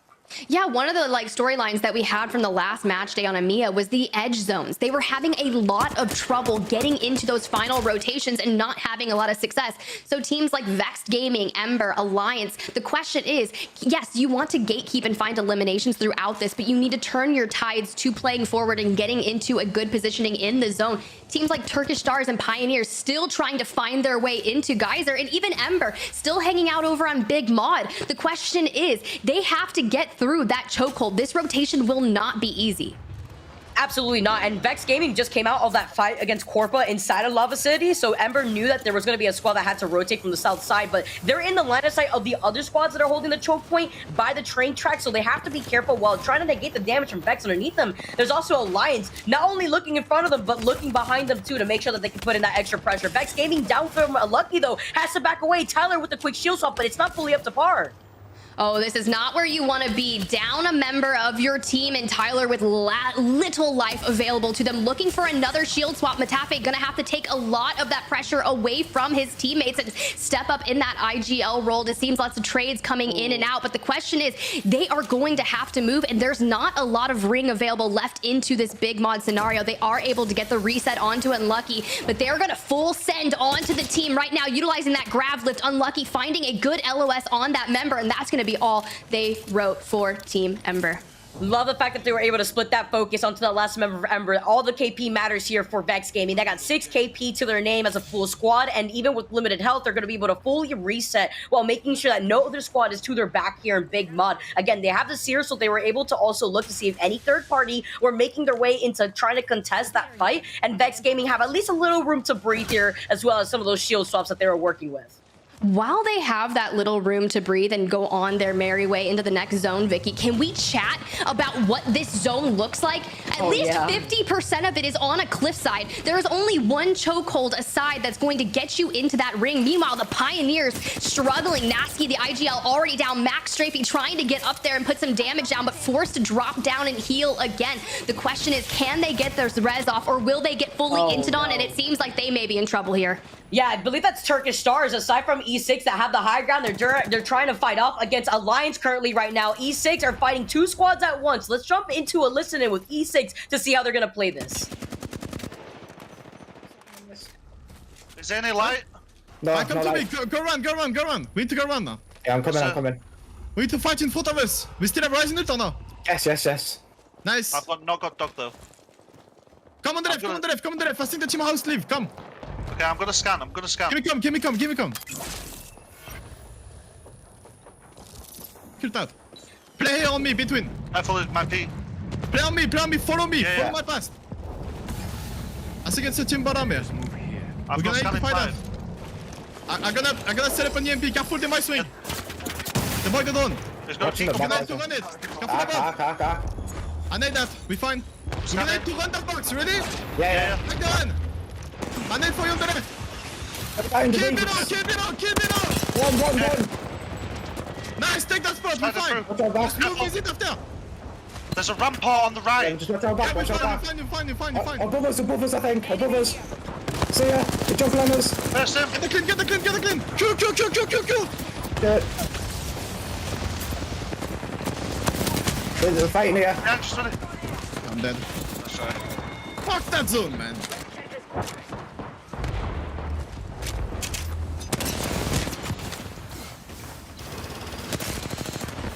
Came through the columns, but take a look at Phoenix Legacy.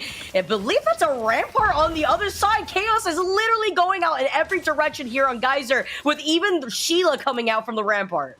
Yeah, these teams are just struggling even to survive, with the majority of the ring being in that cliffside scenario. It's the teams that really found themselves already in that next zone of that RNG pool are going to find success here, but everyone else has their backs against the wall. 5 squads remaining, and another team that's looking to finish in the top 3 is going to be Heroes. I've seen a lot of success out of them today, and I'm really amped for them. They find themselves outside, that top 9, but they really want to get into that regional final. But just look at all these teams collapsing. Vex just holding the roof, which I think is really great, but you got Chaco hitting that grav lift from Heroes, trying to put as much damage down to Vex, and Unlucky's already down. They lost out on Unlucky early on in this fight, but they still remain on top here. They're able to pressure out Heroes inside of the building currently. They wanted to fully send it out to them, but be careful with the rampart and the RE45. It's Bitfix Gaming on the outskirts of this building, who have found so much success with a very unorthodox comp. The only squad running the rampart right now. We got 5 squads left. We got Bitfix Gaming, Heroes, Alliance, who only have Yuki left, Game of Drones, and Vex Gaming. Look, I know my friend Dia somewhere is just harping on the fact that Bitfix Gaming is finding success. He is a believer in the Rampart meta, but now Little Max on that Watson trying to utilize those fences to stay alive, and Tyler FPS hitting that grab lift and just throwing down an immense amount of damage while repositioning themselves. And he's the new kill leader, which is no surprise to him. Tyler popping off. He's looking to try to break his own record out here. He had the game of his career just in day number 6, and now being the only member left here for Vex Gaming, he's making the quick rotation. Yuki also being the last member of Alliance, trying to find his way back into this next circle. And look at this, Heroes too. So it's 3 rats that we have to work with right now. Oh, this is going to get really interesting. Game of Drones moved into Geyser, had that building in the very back, and we're in it for the long haul with the best positioning. And before I blinked, Game of Drones just cleans up absolutely everyone, Vicky. Yeah, but Vex Gaming at least were able to secure that second place spot. Good on Game of Drones to call out where the circle was going to be pulling, because remember, we saw them in the high ground building, the game-winning position, if that circle did pull towards Geyser, since the very beginning in ring number 1.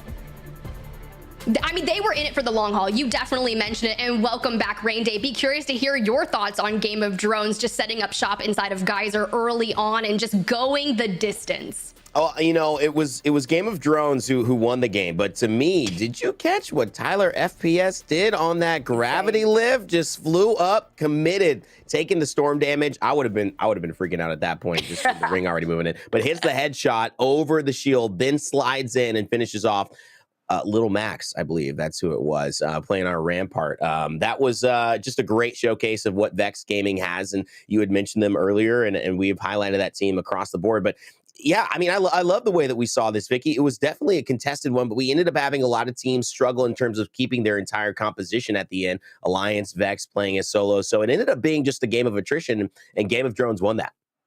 Yeah, what's interesting too is Bitfix Gaming landing, or rather lasting till the very end of the game, also try to predict a geyser circle, so they were in a pretty good position and rocking the Rampart, which we don't usually get to see unless I see G Dolphin out here. I love how Tiff brought up one of my friends, DL, really great caster out here, but Bitfix Gaming needed to have a great performance, at least in terms of cleaning up KP, because in the last 2 games, I believe they're sitting in the overall standings on 19th place for today, so good showcase, at least from them at the very end.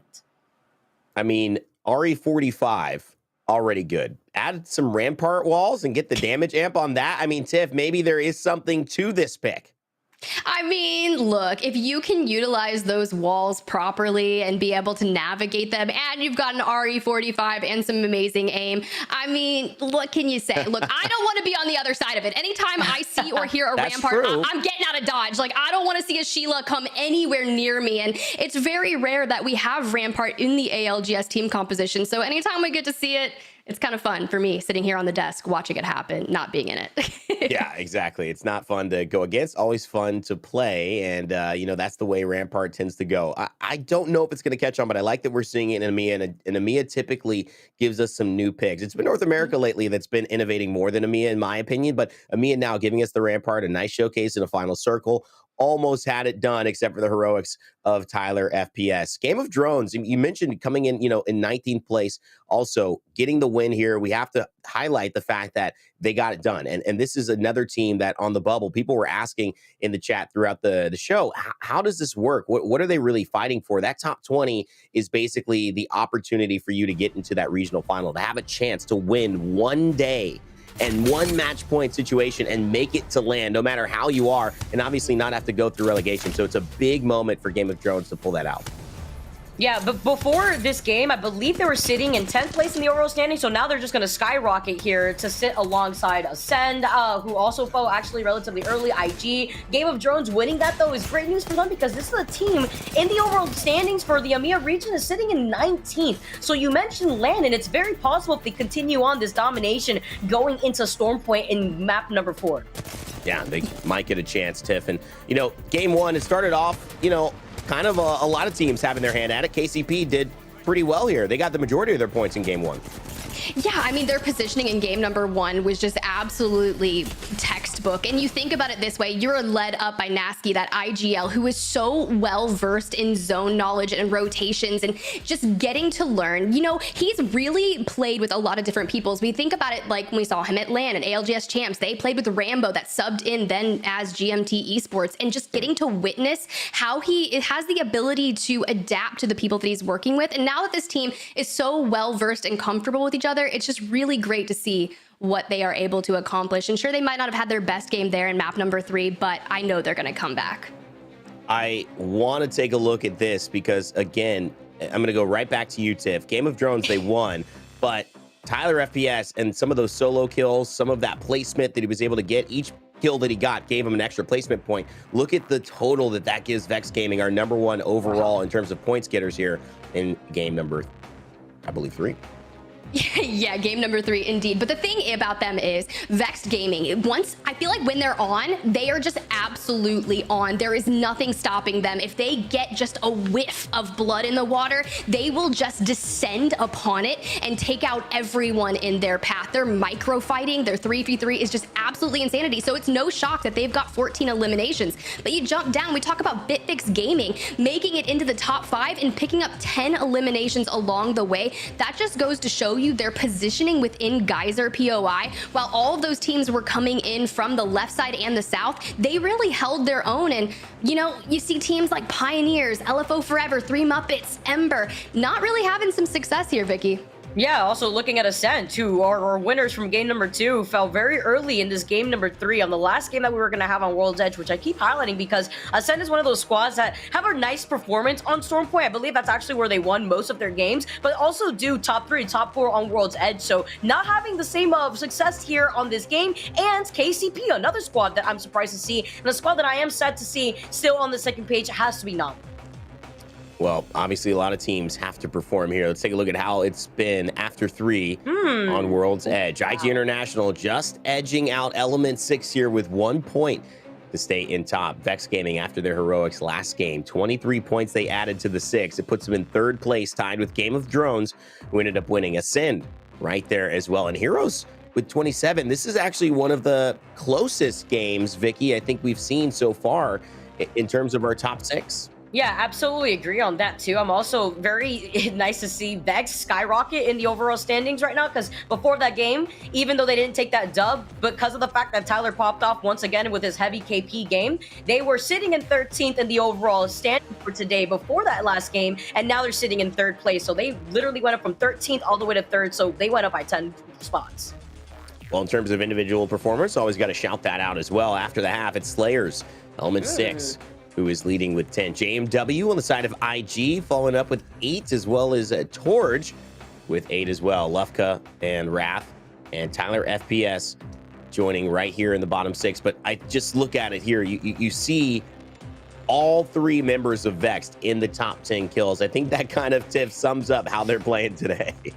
I mean, they are definitely very aware that they are a kill-heavy team. I believe ahead of last match day, I think it was around 76% of their points thus far have come from elimination. So no surprise there. I know they were looking to kind of change things up to really get more placement points. And I think that is something that we saw happen last week, which is why it was kind of a roller coaster ride for them. And maybe they're back on that, hey, we know that we are a kill-heavy team and we are ready to show it. I honestly wouldn't veer too far away from it. Honestly, the identity of your team, it could shift. I mean, you could be kill heavy and still do a lot at LAN, and especially a team that looks like they're going to be going and representing EMEA at this point. It still seems like Vex have to get that last piece, though, in terms of winning a match point system. But hey, 2nd place at LAN, it was $300,000. Furia was happy to take that one in a good position of just getting a lot of kills, and maybe the win would have come. So I like the way Vex is approaching this. I think keep doing what you're doing, keep doing what's working for you. And that seems like what they're absolutely aiming towards. Vicky, in terms of this half, I know we've been looking at a bunch of teams to kind of highlight who's got your eye in terms of who you're focusing on. I gotta talk about Element 6. E6 right now specifically, we saw Slayers topping the kill leader standings at the moment. Had a very pop-off performance in game number 2, where in that game alone, Slayers, I think, had gotten 7 KP. K-Swinny right behind him with 3 KP. Great follow-up, obviously, off of the crypto information that E6 could work with. But playing on this side of this game here, yeah, they got 2nd place. Yeah, Ascent popped off and came out of absolutely nowhere while E6 was focused on Phoenix Legacy. But in that game 3, yeah, they got 9th place as well, but they were also able to secure even more KP. So E6 in a very good position right now to work in the overall standings, and I'm excited to see what Slayers has in store for us going into Stormpoint, because I feel like that's where Slayers really does shine. Some of our top teams running crypto as well. You can see E6, K-Swinny on it. Switching out Nags with Life, and Nags still representing EMEA. But what about you in terms of your highlight, Tiff? There's been a lot of performers on the day, but after 3, who's got your eye? Look, it's going to be the Kansas City Pioneers. They have been so absolutely dominating and just a joy to watch. Nasky is someone that brings the vibes and is always so hyped. This is the former GMT Esports roster if you were at ALGS Champs, and we really pair it with Surdell and Max Strafey. It's just a joy to witness. They found a lot of success here early on under the tutelage of Nasky, and just positioning themselves into scenarios that allow them to really show off the skills that they have. Yeah, I mean, you've got moments where they're always getting care package weapons. They always have an RE45, a Kraber, and even when they don't have a Kraber, you've got the discount Kraber Sentinel right here, and Max Strafey is just finding a lot of damage. I just feel like this team, if we can get them back on LAN, I want to see them come out on top. You know, KCP, they've got a win. They started off EMEA with a W. They obviously added Kansas City Pioneers as an organization. You mentioned GMT at LAN. So with that switch, entered into Apex Legends, really hype. Even Nasky himself said maybe that was a bit of, not a fluke, but we had a lot of energy going into that one. They haven't won since. They've gotten second place behind Ascend. Ascend has dominated whenever they've had a chance to play. Will this be the day that KCP can get over that? That's what I'm trying to figure out. It feels like, Tiff, maybe today is the day. Look, today is the day, but it needs to be a day for a lot of teams out here. We got to focus on 2 of them right there, but there's a lot of teams still kind of facing relegation. So I'm just, I don't know. My heart goes out to those teams that are working to find themselves a space here. Well, more games coming up. After this halftime, we've got Storm Point, and that will be our last 3 games to determine who will claim the top spot in EMEA in what seems to be a slowly and, well, maybe quickly closing race to a finish at a potential shot at LAN. Don't go anywhere. We'll be right back after this.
WD Black, the official storage partner of the Apex Legends Global Series.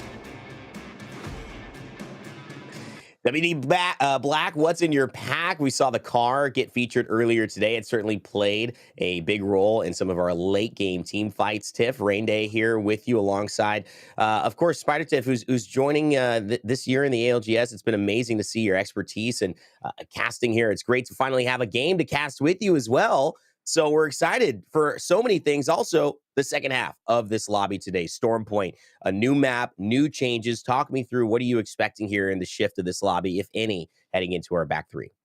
You know, I usually like to say that we're going to see some legend composition changes, but typically we don't see a lot of people moving off those legends. When they get a meta legend composition, they're like, I feel comfortable on this.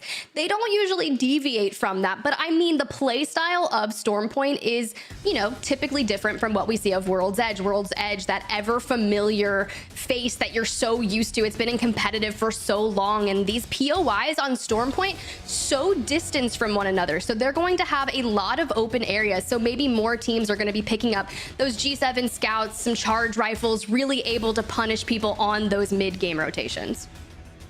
We did see at the start a couple of teams that caught our eye. Ascend, obviously one of them, Gaming Gladiators as well. Gaming Gladiators have not answered the call. 2 points after 3 games. So surprising to see that.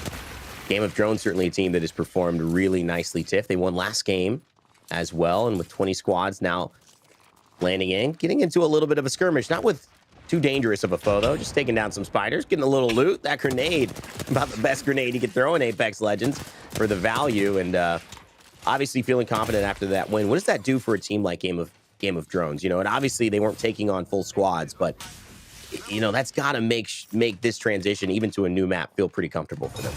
Look, look, a win is a win is a win, and you can come off that momentum feeling extremely confident in your abilities. And you're like, hey, all the work that I'm doing is actually paying off, and we know that we can win against this talented set of teams, that if we can do it once, we can double down and do it again. So I just feel like some teams need that breath of kind of confidence, right? They just know that what they're doing is working. And I feel like once you get that feeling, you can do it every time. You can make that happen and you have that chance. I mean, but to be fair, they set up in Geyser well on that early game and no one chowed them from their God spot. And they were able to rotate over to where we saw kind of Ascend rotate into. And that was the moment where they're like, all right, we got this. And that's how they should feel, you know, going into this, playing early zones and rotating late. It's a different style for some of these teams, but Game of Drones, 29 points. That was 3 points more than they did the entire day after day 4. These two groups met before. So should be a good start, a promising start for Game of Drones fans. IG International, though, our leaders, JMW, Noises, and Graceful, they've been called super subs. They have given their talents to many teams, and all of those teams have performed at incredibly high levels, made at least the top 20 into that match point finals for every single one of them, and possibly even winning playoffs as well. That would be Graceful with Dark Zero, just doing such a good job of being leaders and now working together. It's spelt maybe a new start for IG. Pioneers, though, as we'd mentioned, Tiff, someone you had your eye on and maybe kick it up and another level here in this tournament. They are already lost with Max down and Nasky not quite out, but under pressure. Look, that's not where you want to find yourself, to be honest. And I feel like Alliance is kind of the thorn in everyone's side on those early games. As you can see, this zone is pulling towards that upper northeastern side, which is going to benefit Alliance as they do typically land up there. So they are prepped and ready because coming from Lightning Rod, they're going to have a plethora of loot and just really ready to punish any team that they see. And unfortunately, it's the Pioneers that are going to fall victim to that moment. And check out the positioning from Ember here, currently 18th place on the day, but they have that mid and long range weapon availability. Now, granted, they only have the hollow sight on the 30-30, which thankfully a teammate's gonna let them swap in and grab that bruiser, which will be a lot better than what they were utilizing. But you get the lay of the land and the teams that are making their way in, but you will eventually have to kind of hit the road, or maybe the zone will end up here.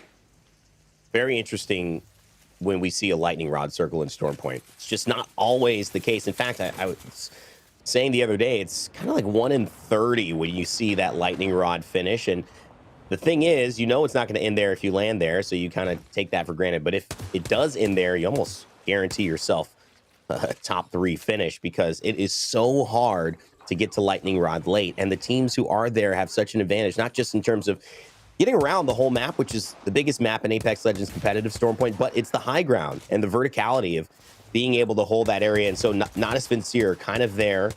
Will it pull north? We have a lot of teams near Thunderwatch. We have a lot of teams anticipating that it will. We'll have to wait here after round 1 closes. As again, more spiders from IG International and more trouble for KCP. Serdell trying to get some fancy moves. May not be moves fancy enough to get out of this trouble, which seems like him and Nasky are in. Yeah, they were not able to recover the banner of their fallen teammate, but I really like the positioning of Serdell here, trying to utilize this rock for cover, already hitting that ultimate accelerant, which if you guys are not familiar with, Watson just needs 1 ultimate accelerant to fully charge that interceptor pylon, which is incredibly prevalent. The moment you lay down that Jenny, you just hit that ult accelerant, you've already got yours prepped and ready if another enemy team decides to go ahead and destroy that. That way, you can just get it down, prevent any onslaught of arc stars or frag grenades. And I just think that's, you know, one of those things that shows you why these teams are pro players. It's just like a little bit of action that they take. But Corpa out in the ring, still kind of at the southern end of the map, just engaging with 3 Muppets who are going to be sent back to the lobby. Our first team of the map to go out, and the reset coming in. A style of play we have not seen until Storm Point, and of course Replicators, because they are so far in the zone. It is going to take what feels like maybe half a season to get back up there and stop taking damage. They're fine though, because again, they can hit that replicator at launch pad. They can get their med kits and their batteries. They just want to fight. But we've seen this in Storm Point teams be not willing to go into the zone soon, especially if they're committed to playing edge. You see the Newcastle shield here, and they're fighting against someone. That's Vex Gaming, Tyler, FPS, Matafe, Unlucky. Matafe and IGL, that has just been a big part of the Apex Legends EMEA community, had a ton of stream viewership, and always one of the players that you kind of root for, but has not been able to find the results that, of course, he expected of himself. Will this be the team that does it? I think it just might be, because the way that they're playing right now, Tiff, already in third place, but just 32 points on the day, clearly feeling it. If they can translate this to Storm Point, and that's the big if, this is going to be a squad that we have to start paying a ton of attention to heading into the conversation of world's best and possible winners of our land. Look, I think that they've already set themselves up. If they're in third place on the day already, this is miles ahead of what they are typically at this point of the day. They just saw on the screen right there, they sent heroes back to the lobby, and that's a really great standing for them. But jumping on over to IG International, your current first place team of the day, just relegated down to noises alone, able to get the teammates called back in. Thank God the Crypto is the last man standing, because you can really utilize that drone to grab banners and get things rezzed off that and reset. Because now when you talk about bringing one teammate back into the game being a major bullseye and really a red flag for all the teams in the nearby scenarios, bringing back two is not good. Well, it's a lot of work for the one player who's still there. It's like, you know, I can help you out, but I don't know how much help. Hopefully nobody tries to get on our case too badly. A good thing, though, to get the teammates back in any way you can. Better with 3 than with 1 in terms of late game chances, and they know it. Echo as well, HTP Herald, and Bardo just holding near this gravity launch. And on this high ground as well, Echo Esports just at the northwestern edge of the circle. They've got IG International behind them, as well as Not a Spinseer, so that will be a problem. And you'll notice that Zuni's head is on a swivel right now, making sure that they hold that choke point. But they've still got a little bit of time. Not too much, just 8 seconds before this starts to close in. And we still got 18 squads here in the game, Tiff. So relatively slow start, but this is where it's going to start getting difficult for the teams who haven't made it into zone yet, because the teams who have their position right now already kind of hedging their bets, getting their advantage even higher for the teams that are fast approaching.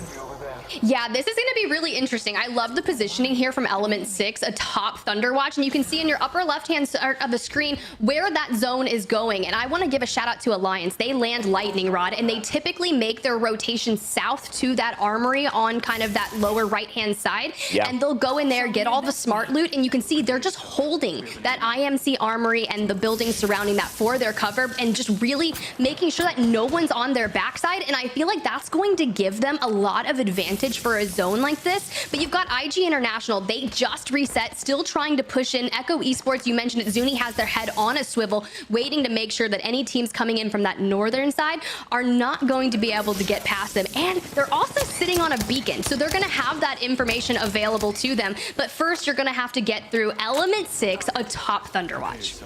We have an enemy. Alliance shifting things. Fifes taking a leave of absence, essentially becoming an inactive player, and a big part of this team with Hakis and Yuki representing for the last years. Now, obviously, adding into the mix Effect. And you could say that it's been given a chance. You could also say that maybe Effect was the missing key. Alliance slowly building up in terms of their pace today. Let's explore over there. See if they can do something big in game number 4. Certainly have to here if they're going to start jumping up. Slayers, we've been sticking with them. A great team fighting team. K-Swinny, Life in as well. How can they hold? Nobody wants to give up this positioning here. And again, part of the reason why is if you're fighting from that low ground and you have to go right back up, you can see it's such an arduous journey, and Vex Gaming know it, so they don't want to step any farther down than they have to. But there's KP on the line, and I think they feel confident they might be able to get it. 88. Corpa is eliminated on your screen as well, so we lose a squad, but Vex not able to pick up any KP from that. Yeah, Vex just really doing the best that they can to play that hard edge. They are actually gatekeeping Gaming Gladiators, and it's going to force them to rotate through a different point of choke on this Storm Point map. But the more this ring starts to kind of get smaller, it's kind of going to highlight the moments where there's approximately 3 choke points in this next zone. So the teams that have already made it there, you're looking at Ember that were set up on side of that Cliff Mountain, Forge, Alliance, Bitfix Gaming, Ascend, and Element 6. As Vex Gaming is getting absolutely poked and prodded throughout their rotation, this is going to be really interesting. They're on kind of that southeastern side of the zone. You can see there's some present Watson fences, which would really indicate, hey, there might be a team here, but you can see it's clear, it's free. IGL Matafe, kind of the big brains behind the operation of Vex Gaming with 2 insane fraggers on them. Let's check that quadrant.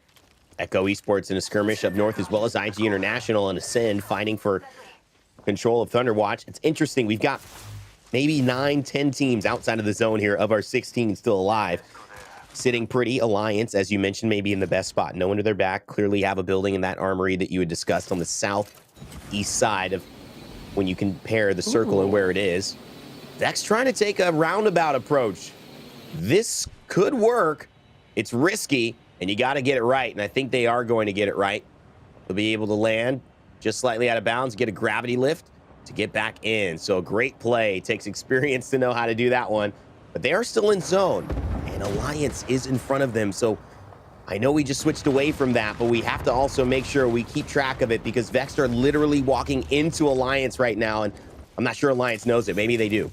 Look, Alliance was the team that sent Vex Gaming packing early on in one of those World's Edge games. And yeah, Horizon's in a little bit of a skirmish here. You can see they've already got a crack onto that enemy Bloodhound. So they're really trying to close the distance with that shotgun going off. But that's going to be Game of Drones on the other side, getting the down onto Urban. So you have that moment of shine. But look who wins off screen. It's Alliance. They double down. Vex wasn't able to push in. I love the play from them, but unfortunately not working out. Yeah, unfortunate there as well. Taking a look at this fight that's been going on as we react to that in just a moment, as Vex Gaming get taken out. Alliance hold on to their spot. Turkish Stars, Loriconian under some trouble. Kralix, the Bangalore Smoke, we saw it play kind of a big impact in game number 2. Will we see it play a big impact here? Probably not. Game of Drones continuing on their onslaught here. Just going to reset with the R301 and reload the flatline. There's one player running away, but they can see it clearly with the exhibit. And that will do. A couple of headshots and Turkish Stars out. Game of Drones add some KP to the tally. Hey, they're trying to double down on the success that they had in map number 3, taking to the drone to find some information, because they are going to have to go on their rotation. Meanwhile, E6 taking out Kansas City Pioneers, which is kind of interesting because those are the 2 teams that we highlighted on the teams to focus after map number 3, and look at them pitting themselves against each other. But the odds are going to be stacked against Game of Thrones. This rotation is going to make or break them. They're kind of nestled in this little choke point. They're going to have to rotate to the northwestern side with just a sliver of ring available to them, where Bitfix Gaming lies in wait. And it's not just Bitfix Gaming you need to be worried about. They're the team that plays Rampart. And if you saw anything going on in that elimination feed, you know the Sheila was already out and wreaking havoc. Just check at that zone, Rain Day. It's ridiculous. It's going to be interesting, and that will be a challenge if anyone tries to get there late. Meanwhile, though, I know we're watching Element 6. Forge and Gaming Gladiators are fighting right now, right outside the zone. Alliance is also in a skirmish, so 2 teams having some important fights, and Alliance goes out. My goodness, Horizon and Locky take down Alliance. Forge, Gaming Gladiator still in a little bit of their skirmish, as well as Game of Drones are starting to fly in. They may join the party. No, they found a little bit of a way, and this is what we were talking about. But Tiff, Alliance out at 12. Not what they wanted here to start Storm Point. No, but if you are LFO forever, that's exactly what you want. You're taking down a well-established team. I mean, this is Light and Lacky's first ever pro league, and they obtained 6th place while switching comps midway through. I mean, Lacky and Light, they're Lufka's former teammates on Incentive Arise. So finding success here for them, as well as Ascend's team, you know, that's a former teammate. You want to find success as well, but Game of Drones, speaking of success, not really having a good rotation through this. This chokehold is unfortunate. Now 2 members down. Rondon last alive. Can they do it on the Seer? Trying to at least savage some...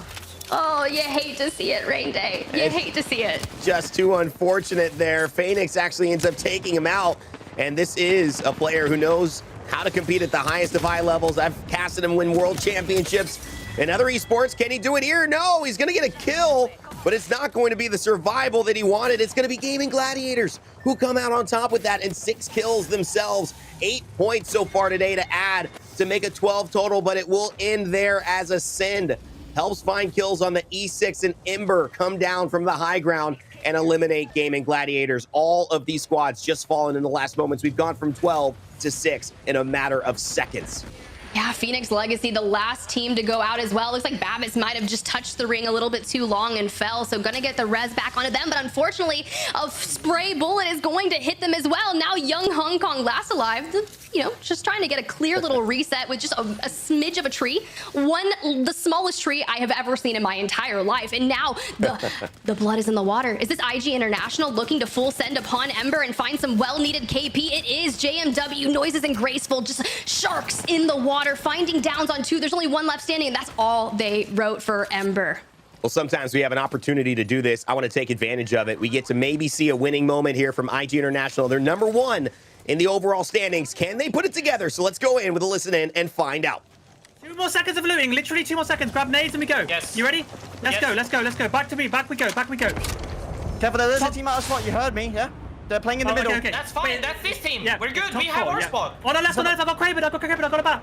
I got a bat on me here. Yes, yes. I'm looking left. Newcastle team on our left. We'll try and push us properly, guys. I'm staying here for now. Guys, Yeah, I'm playing up. Yes, yes. We just reclaim our spot. Yes, but I'm Just fronting what this we- team. Oh, they're breaking my fences. guys, we don't want to give up space. You know what I'm saying? I can't. Yeah, I'm yeah, coming sorry. to you. I'm coming to you, I'm coming to you, I'm coming to you. Come to me. Yes, I'm coming to you. I'm gonna bat. Last bat. I have We no need more to bat. steer this. We Drop need me to a bat steer. and syringes and medkits. Yes. Drop me a I bat. don't have a I bat. dropped you everything. I dropped Well, I you have one everything. Thank you. Oh my god, that was quick, guys. Holy shit. They have a gen, they have a gen. Yes, we're yes, that's fine. fine. We just We're need gonna to hold here and stare west. Stare west. Just stare Yeah, west. He's just gonna keep staring at us though. Be careful, Yeah. Cam. I want to cross the J. I'm crossing They're the J. walking in. The Look at Kraber team is Newcastle walking team. in. Yep. They ulted. Wait, can we take this fight above us? Look at me, Yeah. look at me, just swing on me. I'm here. Watson, no bad angle, I'm healing. Bad angle. Look for something, Jay, if you got that, baby, you Jay, got that's that. height. That's good. Crypto one! Let's look for this, let's look for this. Watson, close, I'm playing my life. I broke the Beat gen. you about. Just keep playing slow. Yeah, I'm looking for this. Go crack. Break the fences. That's the crypto. Nice. Top 4 now. He's getting beam. He's 1-0. getting yeah. beam. Every other team is full. Every other team is full. Yes. And don't get I've flanked got where height. we came from. Yeah, Don't I get know. flanked where we came from. Yeah, I'm watching it, I'm watching it. Nice. Good job. I'm grabbing meds, I'm grabbing nades. Can we just hold this and fence up? Yes, I am, bro. I'm gonna shoot the team on the west. In 1 second, I'm gonna drone for info. I have 4 nades, okay? I'm gonna drone for info. So it's 1 full team on the looting pin, guys. There's a Yes. rat here on this fence in front of them. Another rat here, part of the same team. That's a duo. Yeah. One's on the fence, one's on the box. Guys, and then can someone drop me light if I quickly come down? I don't have any light. I don't Listen, have any. We win for free by literally AFKing. Yeah, I agree. Yeah, do you guys understand where everyone is there? Yes.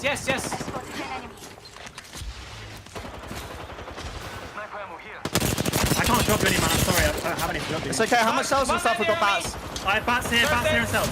I'm coming down, I'm coming down and I'm going straight back up. Yeah. Do it. New positives moving up on our left. They're gonna play below us. That's fine. That's fine. Let them. Yeah, we're gonna work together with the Newcastle team to kill the full sea of Algs. Yes, the trio. Careful of our back. Yeah, I am. Yeah. We need to hold that. Can you hold that? I want a front face. There's no crypto in the game. Spam is there? fences everywhere. I am. I got queued. I'm I playing on think they're again. climbing, Jay. Yeah, be They ready are. to shoot them. I'm holding an angle. I'm just holding. You're gonna get through the door.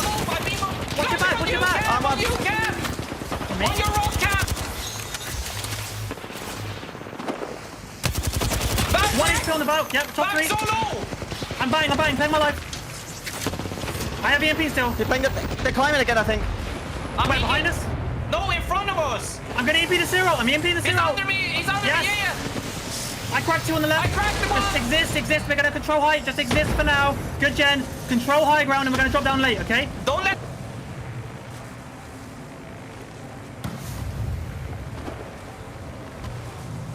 Just chill for now. I still have loads of nades. We have I'm gonna absolute height. On me. Crack them. Focus the Nice. first team. Focus the team under me. Yeah. I'm nading. Play for second. Where? Above. Dead. Last team. I'm playing my life.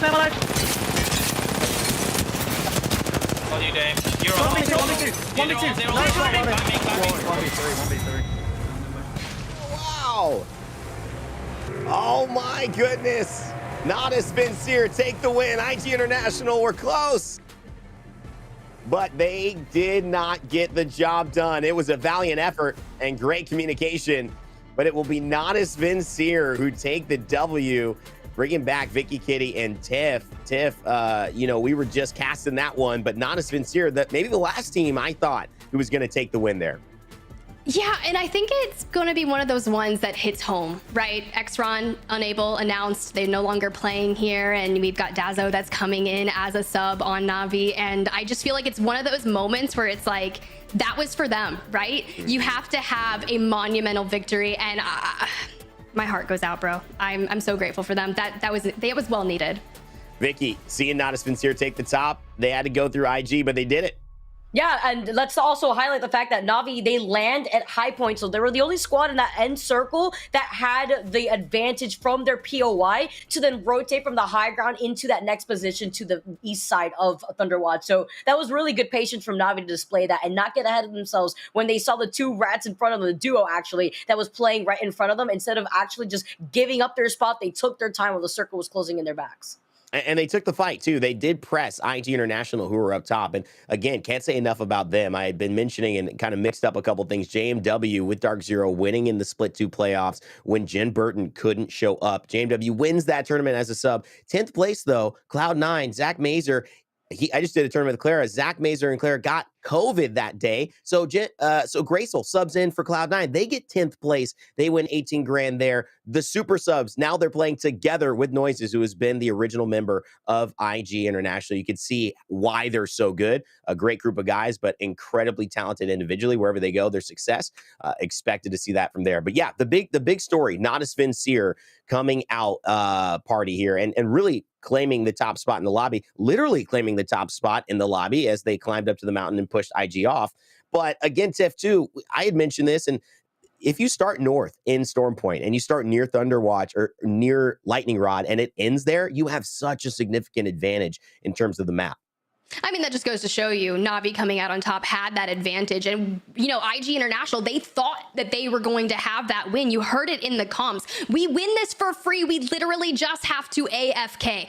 And I want to kind of shed some light onto that because they're not literally saying go AFK. They want to just remain out of the LOS from the other members of the teams that are surrounding them. That's one thing that we've noticed when Catalyst comes into play in the endgame scenarios and uses that dark veil to really shut down some of those lines of sight that we have these match 4 highlights. And Vexed Gaming started off strong and carried that momentum forward. And I'd really like to double down and see maybe some of those moments where they tried to push Alliance out of their positioning by a really rather cheeky rotation. Vicky, I actually love to hear your thoughts on that one. Yeah, it's really nice to see how some of these squads that find way more success on the edge are able to capitalize off of making sure they can get that KP. And I also want to be able to double down on Na'Vi's performance here. Before that game, they were sitting in the 19th spot overall for the day today. They have not had a good day on World's Edge, so this could potentially mean that at least the remainder of Storm Point could find a lot of success for the squad that is literally on the cusp of being relegated into the qualifiers. Well, you know, at the end of the day, too, I thought a lot of fights made a big difference. We didn't mention Vex Gaming, who had the opportunity to actually take kind of a God spot moment against Alliance, and it just was caught off screen. They ended up flying in. They did a nice rotate, but Alliance is there, easily turned around, and with obviously the half health, Vex Gaming having taken storm damage, they are not going to be ones to win that fight. IG International, though, had moments and moments and moments. They continue to do it from the high ground to the low. It would be Not as Sincere lying in wait. They'd have to go through Ascend, LFO Forever, who actually in our last day 4 with A versus B took 7th place, showing up here in this final circle. IG International thinking all we've got to do is just AFK to W. Shara notably switching on to the Newcastle. Vicky, how do you feel about that? I really like it. It did find a success, at least in the end here, where there's little to no cover and they didn't get to the rock first. You saw their attempts to try to climb up on the rock, but again, you saw that IG was doing a really good job at splitting their attention. It's just a lot for them to spread thin when it comes to Na'Vi having to climb on the other side of the rock. And Ascend. So close even to winning this one here, but I feel like they're fighting for their lives. And that's the difference that when I was last on this broadcast, we saw A versus C ascend almost feel like they were well and truly above and beyond that group for whatever reason. 20 points each game, and now ascend feels like staying in competition with IG International. It's going to be a challenge, and maybe that just speaks on how good IG is. Not a sincere with 8 kills, 12 placement points. Vicky, they take the top spot, and IG International, Ascend, LFO Forever, and Ember round out our top 5. Always really nice to see Na'Vi not only take the dub, but with great KP to their name too. When they claim that northern side of the circle, like we mentioned before, their POI is over by that high point area, so they were able to clear the likes of, or rather pressure out the likes of KCP Alliance, who like to rotate through the wall, and Lightning Rod. So really good showcase here for Na'Vi to hold that top spot right here. And Ascend and IG also being as consistent as ever. We saw earlier on that IG was able to win game number 1 on World's Edge, and Ascend obviously winning on game number 2. Both sides of these teams were able to finish those off with 11 KP to their name. Gaming Gladiators also having a nice game there, 10 points, even though they finished in 8th. Now to their back half, Alliance 2 getting some kill points. 3 of those came from Vexed after that wild rotation.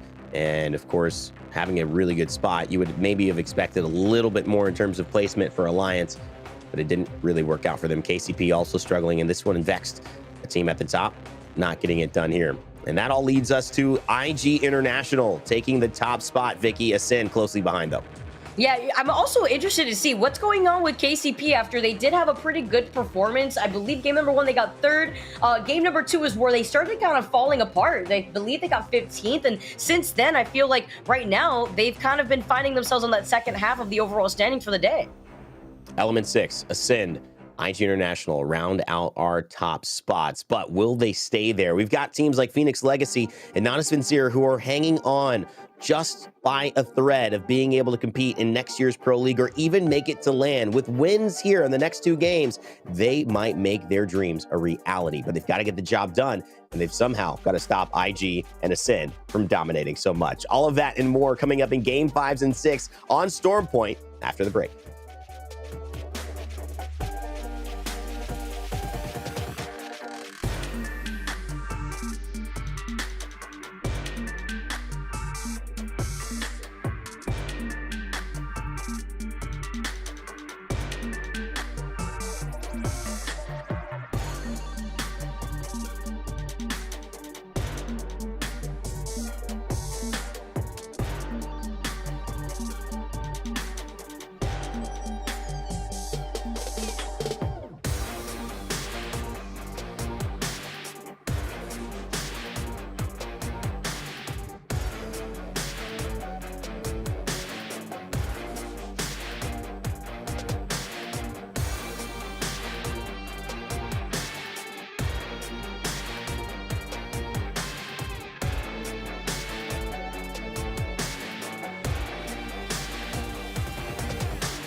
Apex Legends Global Series Monster Energy, your official energy drink for the ALGS.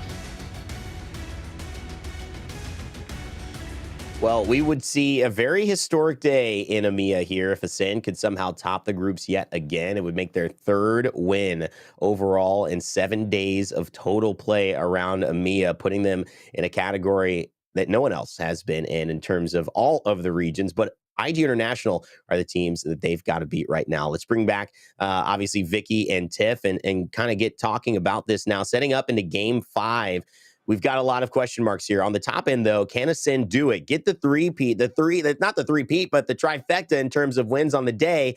That would be some exciting stuff. I want you to let us know your thoughts heading into the final 2, who you got your eye on, and who needs to step it up as we send you into Match 5 with Vicky and Tiff.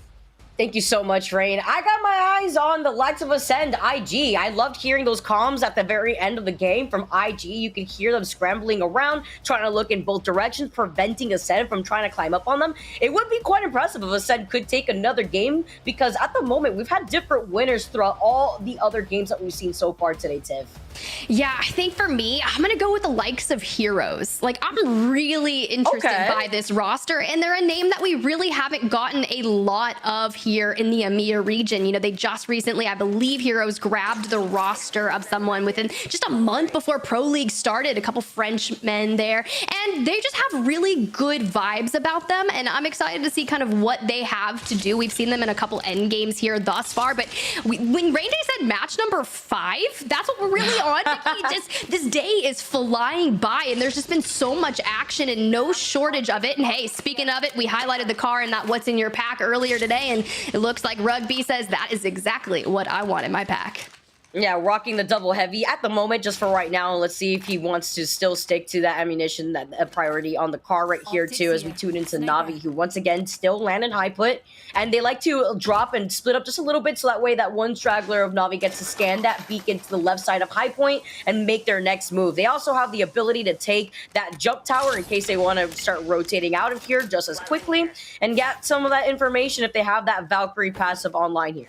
That is kind of a really good benefit right there. You can take the jump tower and not have to utilize a skyward dive as available. But let's go ahead and talk about this, Vicky. We're getting a southern zone here on Storm Point.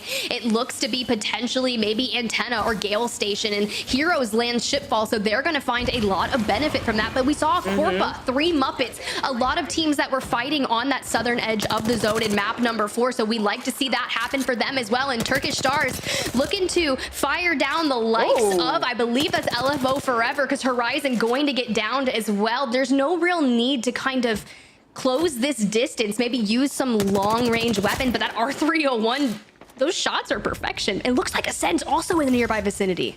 Yeah, with just a barrel stave and no stock out here too. Just the 2 times and nice recoil control from the Turkish Stars. They also will have the black market available. This is one of the few squads, probably the only squad actually out here, rocking the Caustic. So that's always surprising to see, because we don't really get to see Caustic utilized, especially on Storm Point. Usually you'd see it as a variation to the Watson on World's Edge, but Turkish Stars taking a little bit of a different approach, and being able to use the Replicator is always nice real quick while practicing your jumps on the Replicator. Just gotta flex that up real quick. So many other squads though do land on the southern side here. I'm looking at Heroes like you highlighted before, jumping into game number 5, but they're holding this choke point to negate any sort of rotation from the squads exiting out of Launchpad, and they're already finding some cracks out here with the G7, with my personal favorite scope, the 2x4. You know, I really love what they're doing here, but I just want to go ahead and say IG International was our first team out of the lobby here in game number 5, which they're your first place team. That's not what you want to do, but that's going to open the door for the likes of Ascend, Element 6, Game of Drones, Vexed, and Heroes to make a play here on the last 2 maps to really close the distance and jump up to there. I mean, Vexed Gaming, imagine if they come out on top. I know my friend, I mentioned Dia earlier, but I know Zephyr, a die-hard Vexed fan, is probably sitting somewhere at home just screaming if they come out on top today. Yeah, that's actually insane here too, to see IG go down so early. The first squad to go down in our game 5 situation, when it is looking so close in the overall standings between Ascend sitting in 2nd place right now. And you can see with their approach with the Newcastle, with Kashera making the swap while we make our transition into Storm Point, how much slower they're trying to play here. They won't have the crypto to try to get the beacon, and Heroes actually making this rotation into that choke point. Looks like they may be getting pinched right now. They have a Watson fences set up, but a lot of fighting happening on the outskirts of that southern circle. Yeah, Forge on your screen right now, they're actually going to be the team that sent IG International packing here in map number 5, and they are set up for success, triple purple shields, and it's Gaming Gladiators that are kind of stepping in the nearby vicinity, currently staying in 18th place overall for the day. And if you remember correctly, they were the team that came out on top the last time these 2 groups met each other, and I believe that was back on match day number 4. Now currently waiting to see if they can really step up on the second half of this, but there's only 2 more maps to do it, and they have a massive point deficit that they're going to have to recover from. And Forge as well, currently sitting in 15th place. But I mean, they're already started off so strong, ready to see if they can double down and keep going. Yeah, and the overall standings for the day alone, they're still sitting in 15th, getting some of those extra points. Before that last game, we saw them sitting in 19th too, so they're sharing some of this space here with Gaming Gladiators on the other side. While they are fighting an Antenna, you can see none of the squad have made the rotation just yet through Antenna, so they have this spot cleared up. They don't have to worry about a third party, but while they do take their time and while they are bunkering down with the Watson fences, Echo Esports are also making the rotation to that beacon from the left side of Antenna. Ooh, look at this, Vicky. It looks like we're going to get a Fish Farms ending as a lot of our teams that are making their way over there. Vex Gaming, notoriously famous for landing at Launchpad, has a relatively short rotation, and they're already in Fish Farms. Pioneers making their way on the very outskirts. You can see there's no team on the right side of them, so they have their back absolutely clear. The issue is they're going to have to fight for space inside that zone, but they are no shying away for that. But you can see right now, Exhibit coming out from the hands of Phoenix, and they are just trying to get a cheeky angle in a window. Shots going down. No real knocks just yet. That's going to be the full send for them to be able to get inside that building. They need to find at least one knock. Hungry Frogs out here, but Phoenix falls incredibly low. No split push here for the rest of the Forge Can. Just a little too late, but nice shot from the Massive. He's got 7 bullets to work with and counting down out here. Rowe now trying to find some of these angles with the Massive. They clean up Gaming Gladiators, and this is a huge win for Forge. They need to restabilize as quickly as possible because, like we mentioned before, Echo Esports are slowly making their rotation through the area, but they have some time to breathe for right now. I feel like when you finish a fight rather quickly like Forge just did, you can kind of count to, I believe it's about 5 seconds. And if you're not taking any shots for some nearby teams, that's a moment that gives you that signal. It's like, hey, we're not actually going to be third-partied right now. We can take a moment to breathe and kind of reassess on the next move that we need to make, because they're currently sitting just outside of Antenna on that edge, and they're going to have an incredibly challenging rotation to get down to Fish Farms, because there's going to be a lot of teams lying in their wake, and one of those teams on that upper echelon is going to be Heroes. If you can see, they're kind of utilizing that cliffside at their back, but Element 6 out in the zone, gonna have to time that med kit impeccably perfect, or else you're gonna fall here.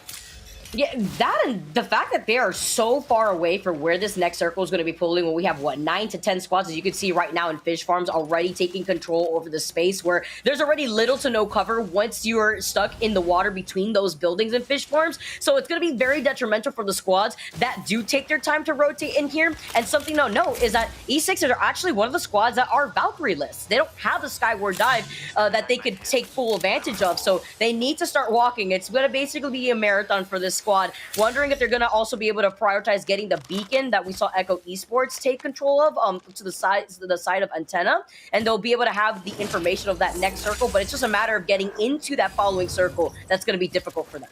Yeah, I think that would be really beneficial for them to grab that beacon, and you can also see there's a replicator just on the south side of Antenna, so they have plenty of crafting materials if they're running low on bags, which you can see Case Winnie has 4 in hand, so that's a good number to have, and making sure that you're completely set up for those end game engagements, because we have so many teams left in this lobby that are looking to find success. And look at Game of Drones positioning here on this nut building, just on the outskirts. They are on the most southern side of the zone. No one really kind of pressuring them. They've got plenty of time, but the issue is, I like this. I was gonna say, there's a lot of open area to their right side, so they're gonna hit that Skyward Dive and begin to find some buildings that are available to them. But the question is, we saw this happen on that World's Edge geyser moment.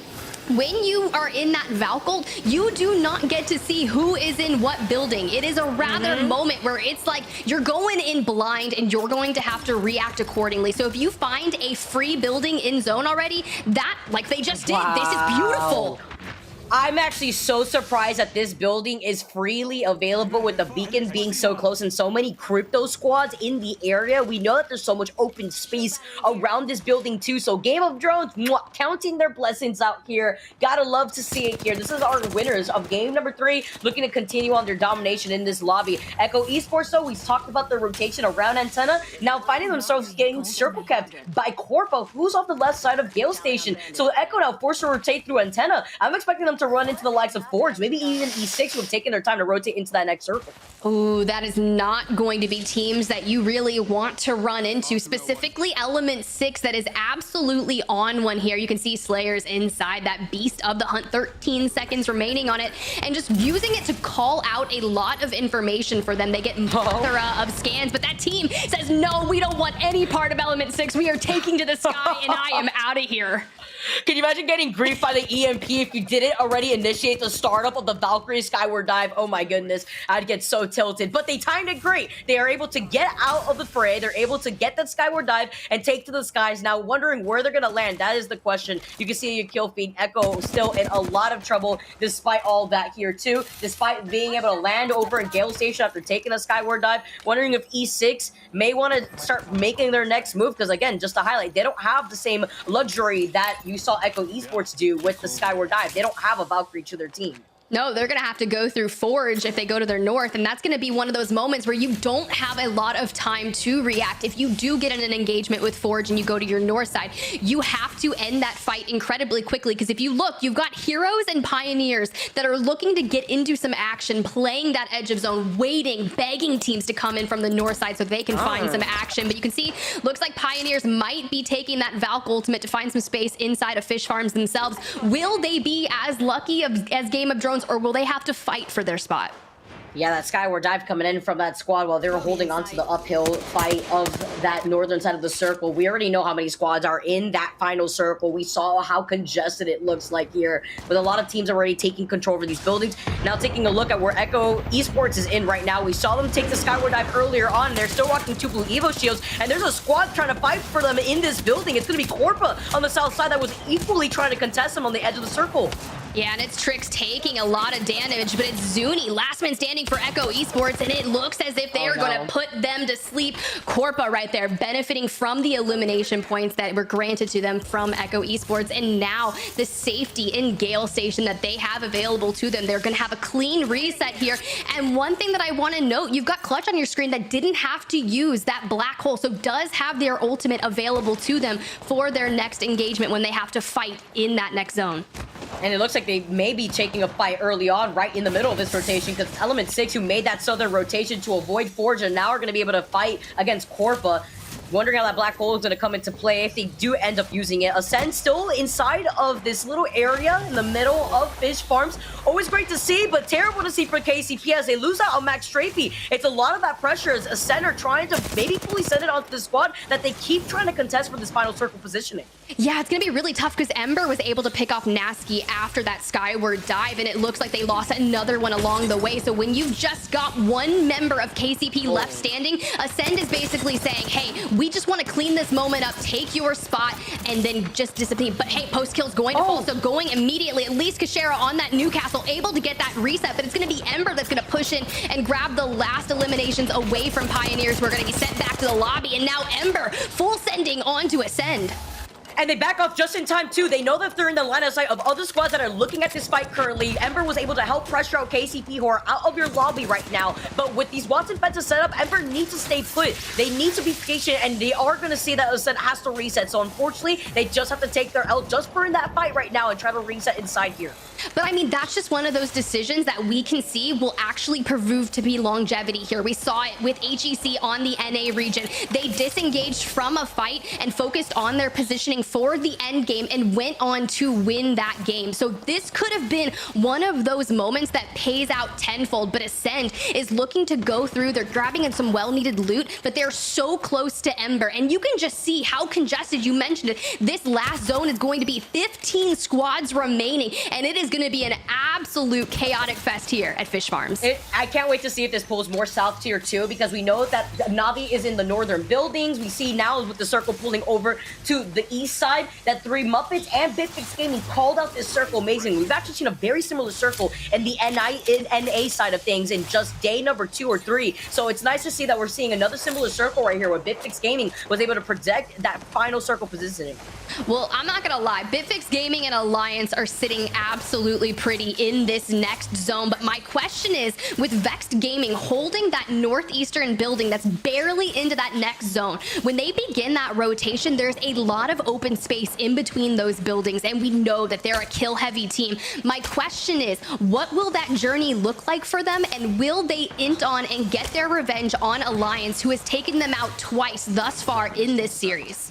Close. Such a good point. I think Bitfix is also still rocking the Rampart, by the way, so that's also interesting to see since we saw a bit of that action on World's Edge before making the transition into Stormpoint. 15 squads left, and look at this next circle. In less than a minute, this is going to be chaotic. Ember is inside the safety of this circle, and you know that the biggest priority they're going to have is focusing on Ascend, who are right to their backs. Yeah, they do still have the Watson Jenny up, and it does have the ability to replenish some of their shields. You can kind of see there's a circle on the outside of the generator itself, which shows you just how much shield healing left on it. But Element 6 pushing inside this building, looking for space. But this is still on the outside of the zone, and with the ring beginning to close in 16 seconds, this needs to go quick.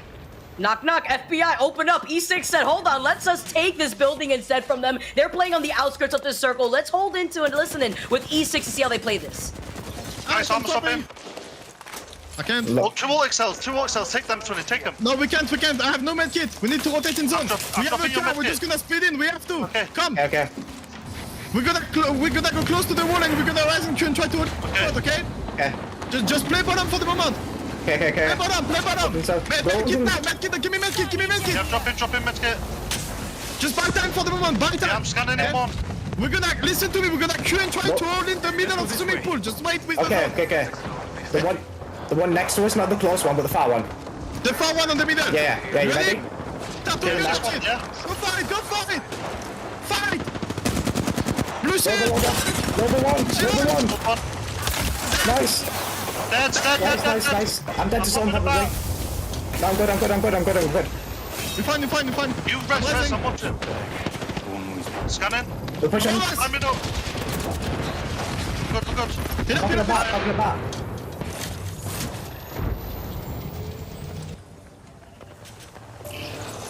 I'm medkitting right now. Middle taxi. Nice enough. Okay. No, they don't. Okay. That's good. I don't think. Yeah. Update. Wait. I'm running. Dead. Cover. Yeah, I'm looking over. Double chain. I'm gonna have EMP 20. Give me taxi. No.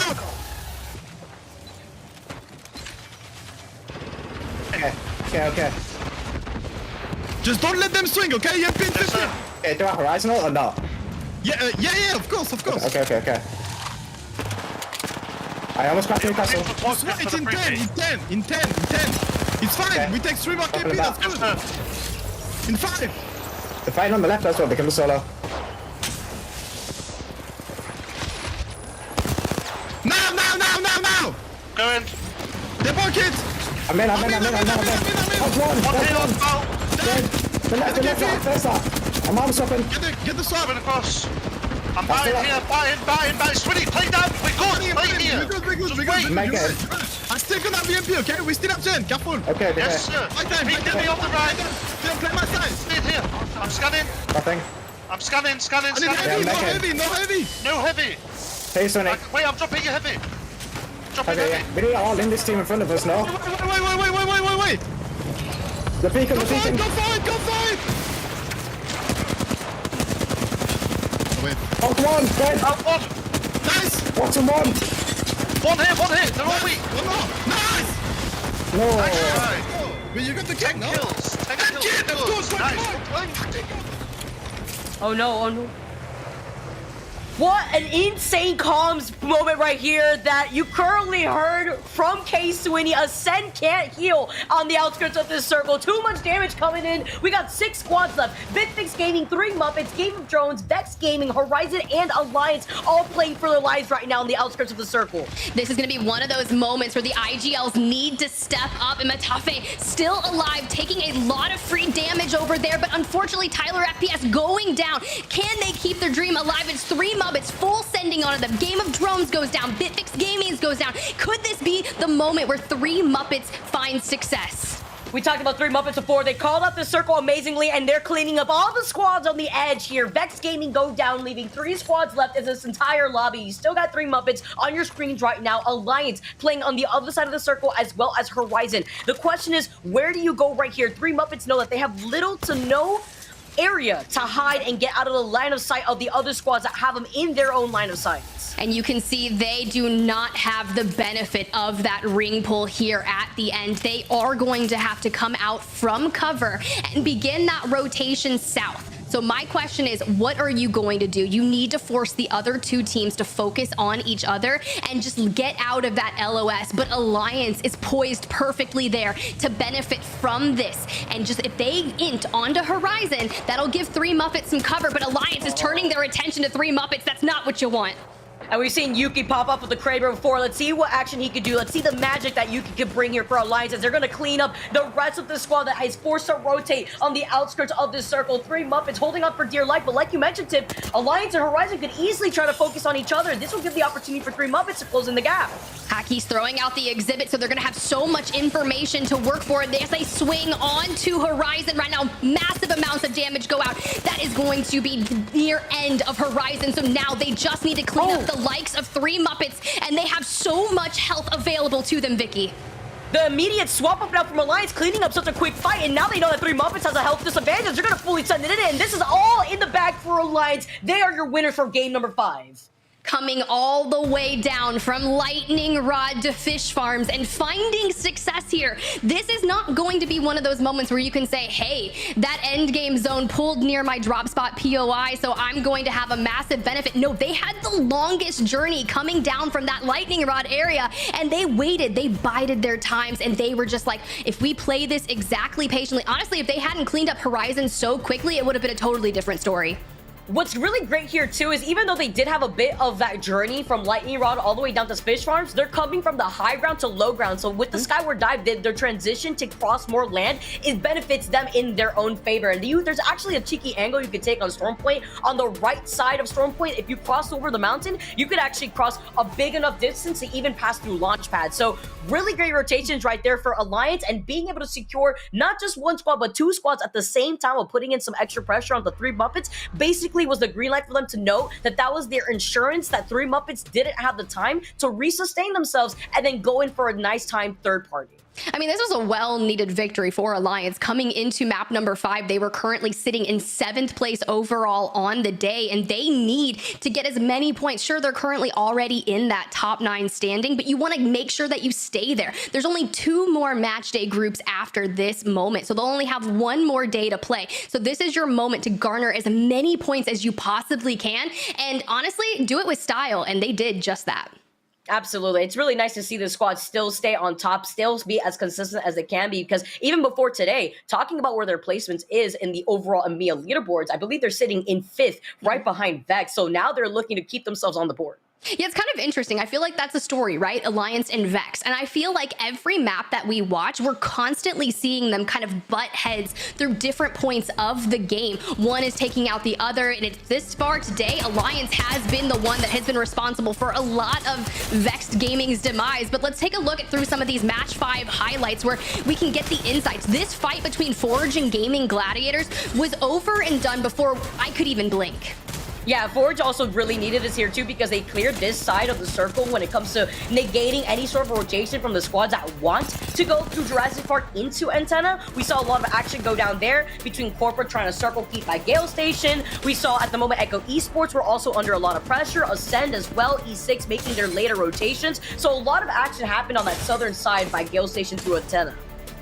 Yeah, jumping on an Element 6, taking this fight right here. I believe that was with Heroes, who's got ASCII on the Newcastle. And this is that moment where we went into that listen in. And I was so nervous because I was like, oh my God, they've already cleaned up the fight. But they went on and we got a bit of their rotation. And you got to highlight K-Swinny, the IGL, just a lot of those comms. And here, this fight, I believe that was with Ember. They were, or I mean, I'm sorry, Ascend. They were able to get themselves that enemy's generator. So they got that, they utilized it, covered all the missile swarms, and then the moment where we saw it eat the black hole, Vicky, that was just chaos.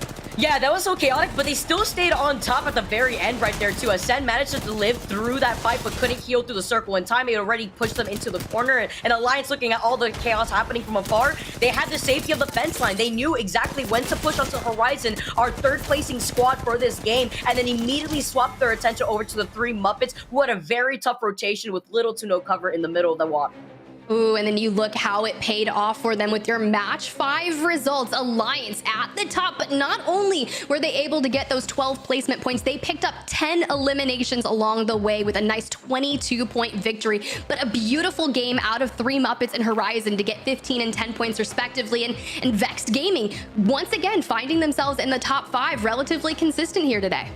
Yeah, it feels like we're playing Ring Around the Rosie for our squads that are basically in the lower end of the overall standings for the day alone. 3 Muppets before this game were sitting in dead last, in 20th place before that game. Now getting a 2nd place finish to a 2 KP to their name is going to allow them to elevate in the overall standings. As we take a look at page 2, though, I'm not seeing KCP on that first page. We're seeing them here on the 2nd page. Also, Gaming Gladiators still with a double bagel basically out here, not really rocking the results that we really expected from this team. Heroes also have been basically going back and forth alongside Porpa, also didn't have the game that they were expecting right now, but Navi also slowly trying to make the come up after winning that previous game for game number 4. Ooh, jumping on over to the series results for the day. This may be one of the closest match days that I've seen for the EMEA region. Element 6 finally getting onto the top of this leaderboard with 52 points, but no shy to winning match days would that be Ascend, who is only 3 points behind them. IG International able to maintain some sort of stability here in 3rd place because they went out in 20th place in game number 5. But Vicky, any surprises here?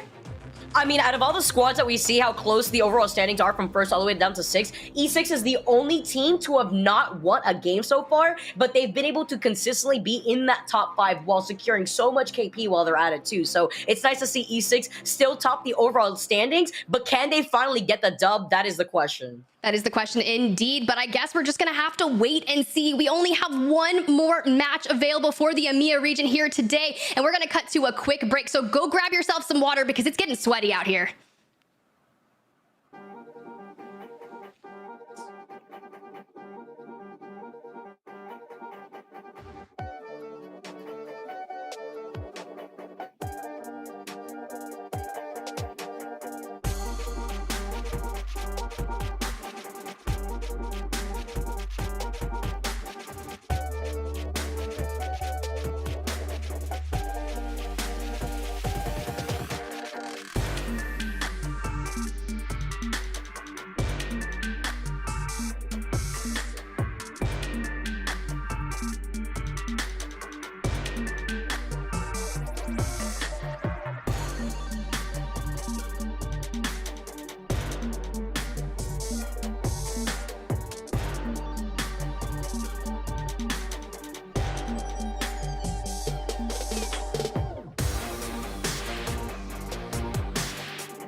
WD Black is the official storage partner of the Apex Legends Global Series. Welcome back, everyone, to the ALGS. Welcome to the EMEA region where all the action unfolds here. And I'm so excited to say that we are jumping into our last game in a short bit, but it's been quite crazy to see. We basically had a plethora of different teams take dubs throughout the rest of the day, but we haven't had a repetitive winner just yet, Tiff.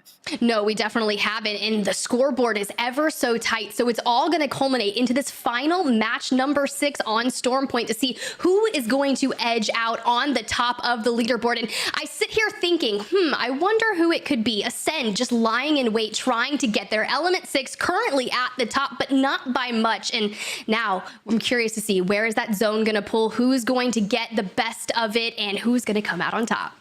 What's really nice to highlight is the story that we've been seeing between Heroes, Game of Drones, the squads that were basically in the lower end of the overall leaderboards have a performance that they desperately needed. I mean, we have limited time on our hands here, Tiff, to see which squads are going to get relegated to the qualifiers, which squads are going to stay in the Pro League, and which squads are going to make it into LAN. Basically, 2 days left after this day is over. So a lot of these squads are thinking that in mind and keeping that in mind while trying to perform, whether they want to play very aggressively or they want to play more on the edge. Yeah, because it's not just that regional final that you're looking to get a ticket to. Because if you can make it to the top 20, right, you have that chance to play on match point format to automatically get a win and seal your ticket to that split one playoffs if you're not in the top 9. That's where it's going to really benefit some of those teams that might not have had success and maybe were kind of a slow to heat up. If you're really starting to kind of find your path here in split one Pro League, you may have to rely on the fact that you have to win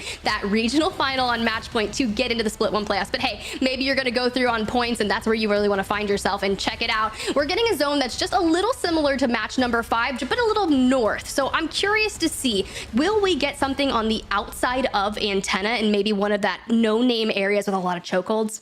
We've seen that before. That would benefit Ascend, actually, who likes to rotate through Jurassic Park. Also Ember, who do that split drop where they want to try to get the beacon on the outskirts of Cascade Falls and trying to get as much loot as they possibly can, since they don't really get the best amount of loot. But while tuning into Ascend, one of our more consistent squads when it comes to winning some of these games, they haven't found that same amount of record-breaking success today, even though they did win one game. I believe it was game number 2 with 11 KP to their name. They haven't been able to clutch out another dub, even though they've been finding themselves in the top 5. Yeah, on that last match day for Ascend, they had set what was at that point the record-breaking points here in ALGS Split 1 Pro League, but that was actually broken just last night by a team from APAC North. I believe it was North Eption. I think they gotten just 1 point ahead of Ascend, but the real kicker was they were already at 52 points after match number 2, Vicky. And you look at Ascend sitting in second place in game 6, 49 points.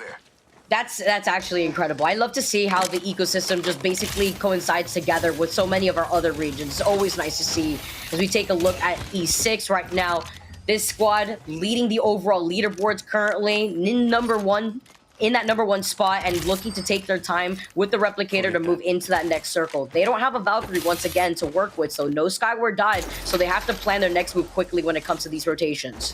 Yeah, and I feel like they actually did just fine without Valk. You really don't have to have Valk for rotations if you're proactive enough. And they found a lot of success by timing it. And I think we heard it in some of these listen-ins that we were going into. You have 2 seconds left to loot. And from then we need that 30 seconds to rotate into that next zone. But Heroes, the question of the day, finding themselves currently in 8th place, just on the outskirts of Antenna on your screen, looking to push in. You can hear the call-outs already pinging, hey, there's a team nearby, and this could be a big deal for them. They have some really nice shields available to them and some great weapon choices, so they could feel very confident with some early game fights.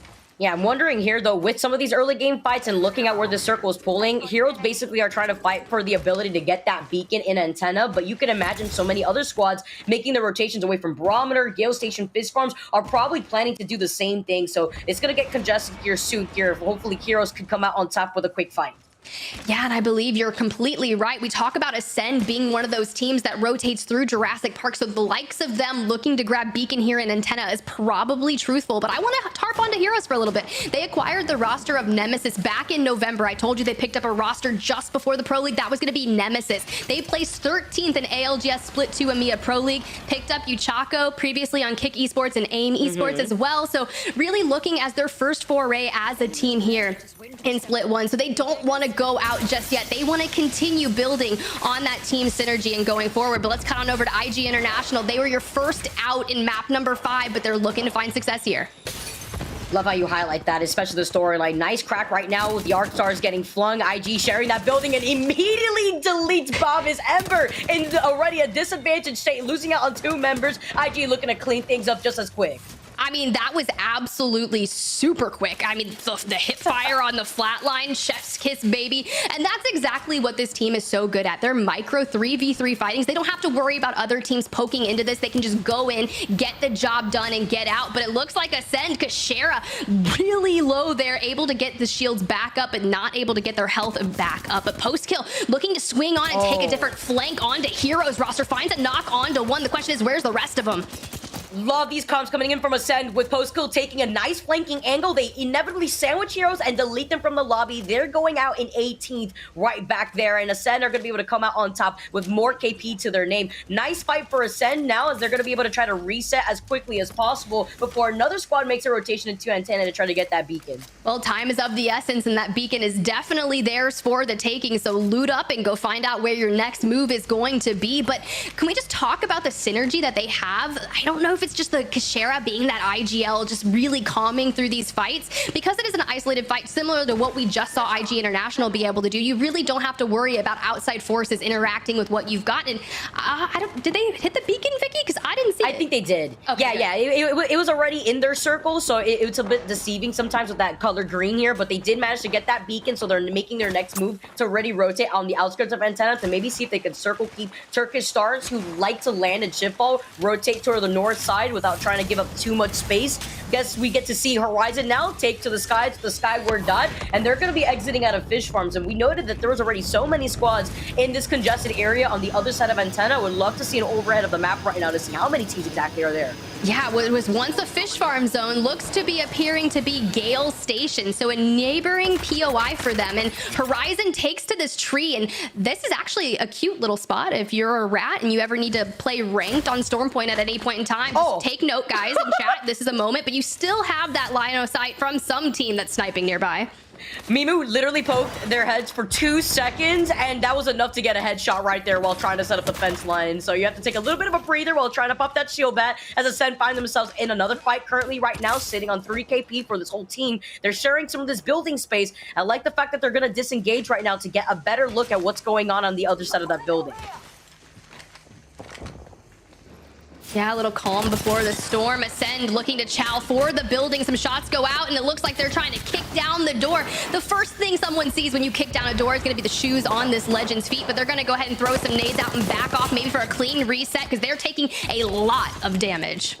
Playing footsies out here with the bullets and those feet here too. So Ascend are forced to actually reset currently right now. Kashera popping that Phoenix kit, like the option to disengage, because it was just them trying to find out information on the squad that is inside that next building neighboring them. So they don't want to give up this space inside of this to another squad that may want to try to capitalize off of a third-party timing here. So trying to play this patiently without the information of that next circle, since they did rotate away from Antenna. They're banking on the circle, trying to pull towards the south side of Antenna, close to the outskirts of Shipfall. Oh, this is going to be incredibly challenging and not favoring for the teams that are not inside that next zone. I'm looking at Alliance, Gaming Gladiators, Corpa, and the Kansas City Pioneers that are still all the way at the top of the map. You're going to have to fight for it. You have really a lot of chokeholds. If you haven't already made your way through Antenna and into a neighboring choke point to get into the next zone, you are going to have to fight for it. And we've seen a lot of skyward dives come out from Pioneers, not find success. The last one ended with one of the members of Ember picking off Nasky early on, and Ascend kind of cleaning up the rest of them. And IG International proving to be the kings of this building. Yeah, IG International taking control of this building, sharing that with Ascend on the other side with the Newcastle, the only Newcastle in the lobby. And I love how you highlighted the squad taking their time to rotate into that next circle, because very similarly to what we had seen in the last game, E6 are doing the same thing again. They're playing on the outside of the circle with no Valkyrie, so they're going to be slow rotating into that next circle, and maybe to their backs, it'll be clear with a lot of the other squads trying to prioritize their rotation through the edge of the circles from the south side. Oh yeah, we got a good little sneak peek of the ring. This shows Pioneers just how far up north they are, still nearby Cascade Falls. They do have a beacon available to them if time permits for them to go ahead and grab that. But Gaming Gladiators still in it. They've gone out early in quite a few of the matches on World's Edge, but finding a little more success here on Stormpoint, still needing to rotate through Antenna. Yeah, that squad is currently sitting in 19th place overall for the day right now, so they need to try to at least end this day with a big bang. Ascend still taking some shots at IG, overlooking to see if there's any other squad in the area that could potentially go in for a third party. But Ascend doesn't have a seer, so they don't have the utilization of the heartbeat sensor to see which squad is in the area behind them. Currently, you can see some other squads holding the choke point, leaving out of Shipfall closer to Gale Station. So a lot of these other squads taking their time to rotate in here, aside from KCP and E6. Look, this setup that Bitfix Gaming has is kind of insane. You have the Rampart walls, you've got the Watson fences, and you do have teams that are going to be looking to rotate in from that northern side. We know Alliance, we highlighted them in match number 5, coming all the way from Lightning Rod to Fish Farms, are now probably just on the northern side of Bitfix. The question is, will Creeping pull out the Sheila now or in 5 seconds? Because I'm ready for it. Let's see Sheila. Let's get some action. Yeah, I would love to see that going on. I love how you talked about it before when we saw them on World's Edge, that once you hear that Sheila, you are out of here. That's basically Rampart space now. And I feel like whenever I hear that Sheila just unload, that's basically my sleep paralysis demon coming to life. And so now we take a bit more of a passive role, looking at Creeping, hiding behind those redeployed barriers, and Gaming Gladiators now getting involved in the fights themselves. We see Hardeki landing some of those wingman shots, having to back away though. He's got the double tap on the EVA 8. Yeah, Hardeki recently tweeted out that he wanted to play like the Hardeki of old, and I feel like this is a moment for them to really step up and take a hand of this fight. Both of them, Hardeki and Leo Green, not having any shields available to them, and that newly subbed in Sunset. Now they've got one down and a thirst. Mark that number 2. They just need to find the last member of LFO Forever to really clean this up, but it looks to be Gaming Gladiators has control of this fight. Yeah, they have 2 members out from LFO Forever. I'm expecting that one rat from LFO to just run with their tail stuck between their legs at the moment, saying, hold on, Gaming Gladiators, they can find me. They got the Seer. You saw how Hardeki was able to be the entry fragger right there with the wingman to enable the rest of Gaming Gladiators to take nice offside angles. Now coming up on top from this, though, where are they going to go? They're going to have to rotate from the south side, and with no other squad trying to contest them, they have the information of where this next circle is going to be pulling, with the circle closing in behind them. This is going to be a rather turbulent rotation. There's so many teams left standing, and the majority of them all on the outskirts. And with 50% of this zone once again being a cliffside, it's going to be rather challenging, but looks to be we found the only Gibby in the lobby, and that's going to be on Turkish Stars. That defensive bombardment coming in clutch, and now MG clutch from Korpa trying to take to the high ground. You can see utilizing that grab lift for a little bit of an extra boost, just throwing down so much damage. You're going to have to come out on top here. Having to actually disengage just a little bit, take some of that circle damage while he's going to try to pop that Phoenix kit. The rest of Corpa need to help cover MG Clutch because he may go down to the circle right here. Yeah, unfortunately, he has to actually get out of the circle, pop his shield back instead. The Phoenix kit just took a little bit too long with the circle damage at the moment, and Corpa having to back away from this fight. Let's see if that other squad can actually get that res. They are just holding them, trying to make something happen. Tricks trying to swing and really thirst that member. It's going to be Draconian. They're picking up eliminations on the way. Corpa, 9th overall on the day, which is really solid for them. And I feel like they're starting to click now, that gravity cannon in front of them. And that team is just trying to get out of that LOS. But Corpa's hungry and they are on the move. They want all the KP they can right now, and they're sitting in 12th place in the overall standings right now for the end of the day, and they see with the heartbeat sensor that there could be a squad that's going to be coming up from their backs. They're holding the edge of the circle, so it's inevitable for a squad to try to rotate from the other side of antenna. As you can see where the circle's pulling, literally a majority of it is over that cliff, over that rock side. So there's going to be little to no space for all these squads, 15 squads left in this lobby, to actually find and secure their own space. Now with 15 squads left, and with Turkish Stars taking their exit back to the lobby, Corpa are still sitting on the edge right here. Gaming Gladiators, understanding this, are going to have to back away, go right through antenna, where E6 is already ahead of them in terms of the rotation. Yeah, it looks like Vexed was able to put the finishing side into Na'Vi and Element 6. Remember, no Valkyrie. They have to push full forward into this team. And you can see Gaming Gladiators in that elimination feed really just putting the work down on the Kansas City Pioneers, who are trying to make something happen here in game number 6. Yeah, Element 6 seems there's another team that wants to get in on this scuffle, so they're going to hit the low ground and just try to get out of dodge. The Slayer's taking a lot of damage, able to get that battery off, so that's going to be great for them. They can nestle themselves down here and take the zip line into a building where they'll have a little bit of shelter to restabilize. Yeah, time for a reset right here with the fourth party making their appearance in this fight. It was KCP who were literally sandwiched between Gaming Gladiators and E6. I believe it was Phoenix Legacy, the other squad that was rotating and slow rotating from the outskirts of the circle, who were taking shots at E6, which means with the circle closing in behind E6, they need to make their next move. Ascend also cleaning up a good amount of KP. They are going to be able to restabilize right now while still holding on to the same building that they were sharing with Ascend and IG here, now trying to rotate JMW, the last one alive for this team. I was gonna say, this is like a little bit of a roommate situation gone bad as Ascend decided they wanted more space in the building, and they have done just that. IG International now going to hit the hay and go back to the lobby. Ascend has to restabilize here and protect their space. Make sure that no one is pushing into their building. You know, Corpa, they just rotated in, are going to be wanting to have a moment of this, but Gaming Gladiators are actually going to hit the hay as well as they fall out of this lobby. E6 also finding Gaming Gladiators completely in Phoenix Legacy. That's the squad that we were talking about before. I've made an appearance in that fight. E6 in a lot of trouble with Phoenix Legacy looking to clean up that KP that was necessary. Great timing on the third party for them, and they eliminate E6 out of this lobby. The tricky part here is, are they going to be able to rotate while they're on the other side of the cliffside and with the circle already closed in to show us that it's Horizon that actually have the circle advantage with their positioning? You know, maybe that early game Skyward dive where they just nestled themselves into that tree is going to provide fruitful here for them, but Phoenix Legacy is going to have to take to the skies and just pray that it goes well. You never want to be the first team that Valk-ults in late game because everyone is going to have their eyes on you, but that is their only choice at this point. And speaking of only choices, it's going to be Alliance. They have to move into that next zone and face off against that Rampart team. Alliance trying to find some good LOSs, but you've got all of those barricades and fences that are going to be in their way and probably a Sheila nearby.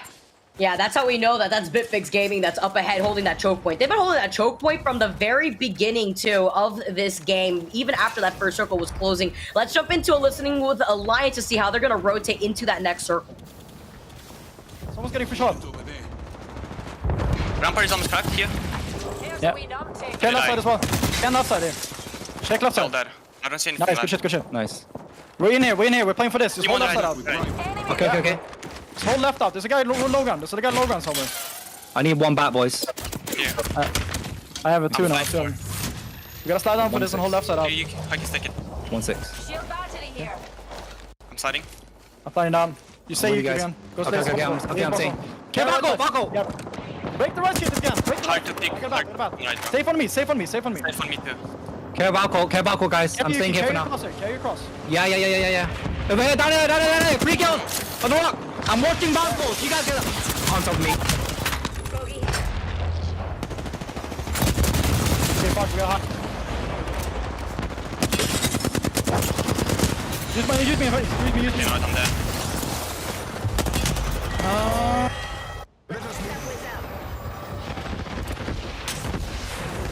Oh, what a push from Vex Gaming to actually get right behind Alliance and call out Yuki as a straggler behind the rest of the squad. What was also unfortunate right there for Alliance was that we know from the very beginning that Horizon had Skyward dive into that little crevice by the palm tree and have not left there. So they basically were also able to help out Vex Gaming and sandwich Alliance. Yeah, it looks like you've got a little bit of a scuffle here with Ascend and Game of Drones, and Game of Drones gonna bow out as well as Ascend is the sole tenants of this building. They have evicted IG International, taken out Game of Drones, and now they just have to set their sights on the care package in front of them. Will it be a Kraber, you know? But Kashera taking a lot of damage. Now Lufka and Postkill are going to have to descend onto them. That's going to be Zerifer being the thorn in the side, and Lufka just says, hey, I'm gonna take to the sky, find some information, and just try to prolong our life here. Currently in first place, but gonna get decimated by Clutch.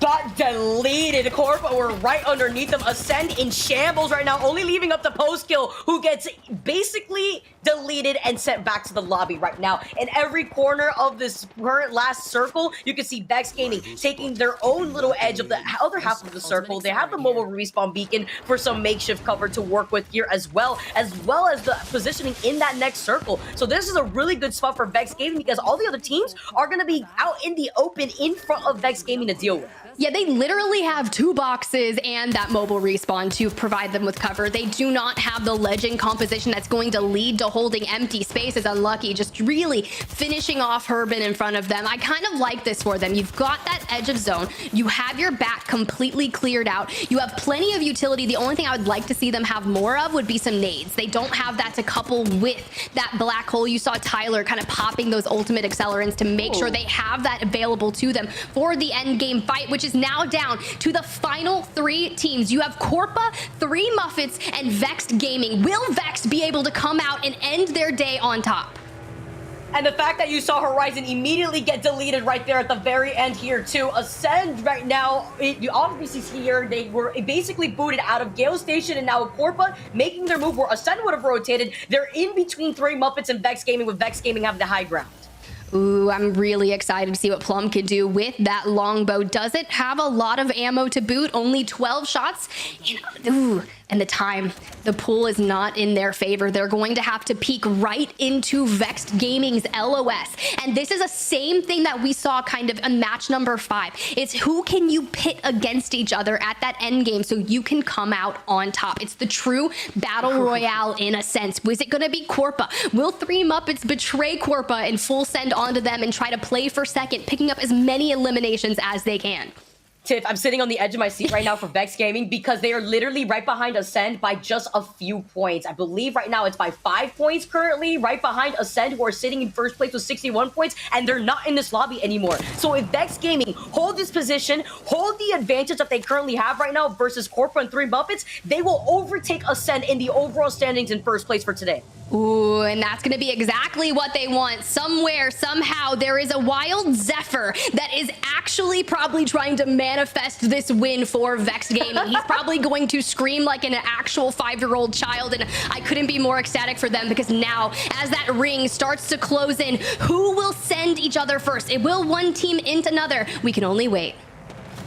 Vex right now with the circle to their backs. All eyes on Vex between Corpora and 3 Muppets. You see Corpora splitting off that attention as well with the mobile respawn beacon right in front of them, just trying to utilize that as some extra cover. See the Seer ult coming out, immediately deleted right now, but it's going to be 3 Muppets that are forced out of their corner first. Yeah, and you can see IGL Matafe taking a lot of damage, forced to hit that shield bat. Tyler just waiting patiently to throw down that Horizon ultimate, trying to throw as much damage. They're going to ult the team on the right as 3 Muppets come out from cover. They're going to be insta-deleted, so now it's the final 2 teams. Will they do it, Vicky? Let's see right now, Vex Gaming have the health advantage in their favor. The PK coming out, taken out of the replicator and finding more and more heads. Vex Gaming are looking to take control of this fight and take our last game of the day in the EMEA region. Vex Gaming are your champions. That was absolutely well done, just biding their time. I could only imagine the comms that are coming out on the side of Vexed Gaming. They just waited patiently and they climbed through the leaderboards, throughout World's Edge, throughout Stormpoint, and now the question is, did they climb up to the top of the leaderboard? Rain Day, welcome back.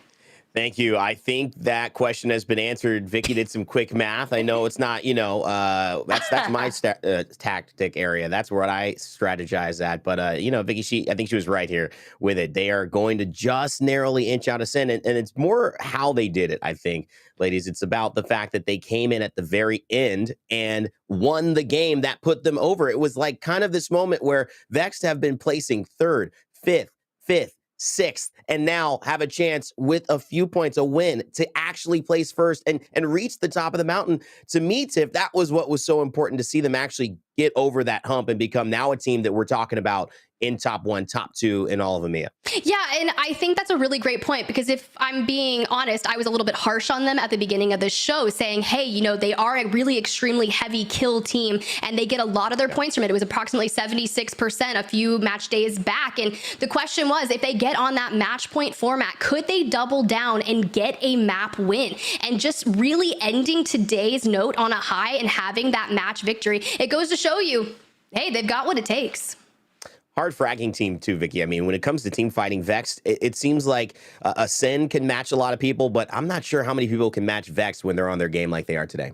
Yeah, I also feel like they feel so comfortable on Storm Point, as you can see, taking that last game. But we highlighted Tyler in the previous ALGS Pro League show in the EMEA, where he had literally record-breaking numbers. He tweeted that he had the best game of his entire career. They finished with 23 kills to their name. Yeah, they weren't as kill-heavy here, but it was the consistency on being in the top 6 in the overall lobby throughout the day on World's Edge and on Storm Point that allows them to feel comfortable. And that's why I was looking at the numbers here between themselves and Ascend, because what is this going to fare for the rest of the EMEA leaderboards at the end of the day today for them?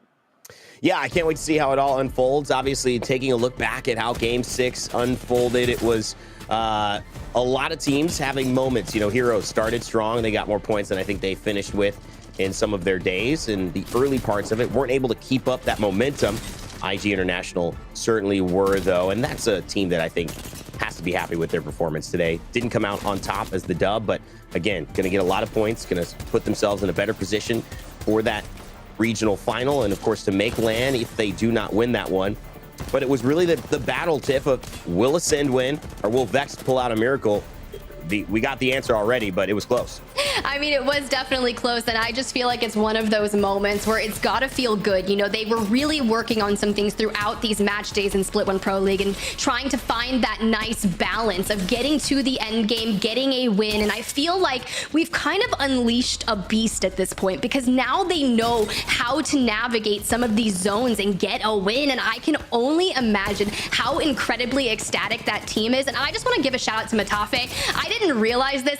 Back in the day, he was with North, and he had started all the way back then. I used to watch so much of his stream, and I think he actually had like these war stripes on his face. So maybe go back to the olden days. Maybe they put on their war stripes and just came out swinging. One of the things that always set Matafe apart in the stream, it was, you know, big figure, Vicky. I mean, people have been rooting for Matafe, rooting for Vexed and the lineup for a while now, and it's kind of nice to see it come to a fruition here at the end of the day. Absolutely. And basically similar groups like this, we've seen KCP coming out on top after day 1, Ascend with their consistency come out on top day number 2, even day number 5.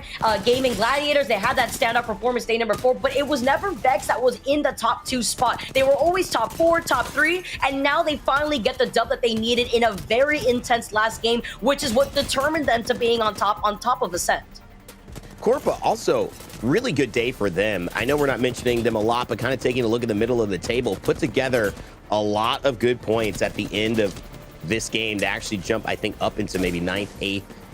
Definitely top 10 on the leaderboard from 12th as they were starting. This is that in moment, though. Tyler FPS going with the PK. It's a nice juicy shot there. But already when that seer landed, he was trying to survive just a second longer because he knew his time was almost up. Corpo with a 20 bomb there. Make some big moves, but it is Vexed Gaming who take 24 points. 3 Muppets rounding out with 12. Horizon, LFO Forever in our top 5 here. A big game from Ascend still, but I think we were tracking that point total. I think Vexed did enough to push themselves ahead of Ascend.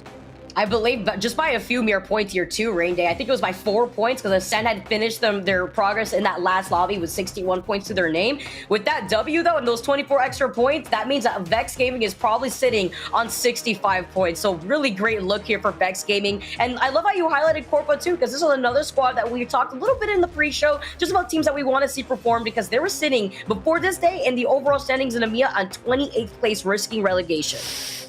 These would be some big points. Obviously, every side of the coin has another side. Tiff, these are the teams that didn't quite get it done today. Yeah, it's teams that were so heavy into those points totals to really fight for that top of the leaderboard. Element 6 coming in 11th place with only 3 points. Gaming Gladiators, while they did get 12th this match, just really couldn't put things together. IG International, they had some really great moments of success throughout this match day, but unfortunately did not find it here in map number 6. But it's Heroes. That was a team that was really, you know, coming into approximately, I believe, 27th or 28th place coming into match day number 7. So they're facing relegation issues as well. And they actually played well today. It was a good day for them. And yeah, the match 6 results aren't going to show that, but I'm still really impressed with them. Team that needs points. It's starting to get to crunch time here. Let's see how it is. It is Vex Gaming with the win, as we had thought. And as Vicky's quick math proved correct, it would be the win over 4 points, just narrowly by Ascend, to take their first victory after impeccably solid days of Pro League. 3rd place, 5th place, 5th place, 6th place. Now a win. Vex Gaming certainly putting themselves in the conversation of best in EMEA, maybe best in the world at some things, as Element 6 and then round out the top 5. Here's how it stands around this side. It is EMEA still leading is Ascend with a good performance today. They've been overall the best, and they've won twice so far, but Vex with that win, Tiff, put themselves in 2nd place overall. Yeah, I mean, that's what you need to do. Ascend and Vex only have one more match day available to them, and Aurora is going to have 2. So they're going to have to withstand Aurora's aggressive nature. Mind you, they were the ones that break out they get Wraith out there. We've seen Catalyst in their hands. So it's only a matter of time before they make something, they want to make Ascend and Vex Gaming sweat. But I really like how the tides are turning, and it makes to show you Group B was the Group B of death in EMEA. Just take a look at that. 4th through 9th place alone. I'm not sorry, 5th through 9th place alone coming out of B, and Vex Gaming coming out of B as well. You can see Vicky too kind of need to make a move here. These teams still safe, but it's really the top 6 that have separated themselves points wise. Once you start getting from 7 all the way down to really 20, you've got a chance.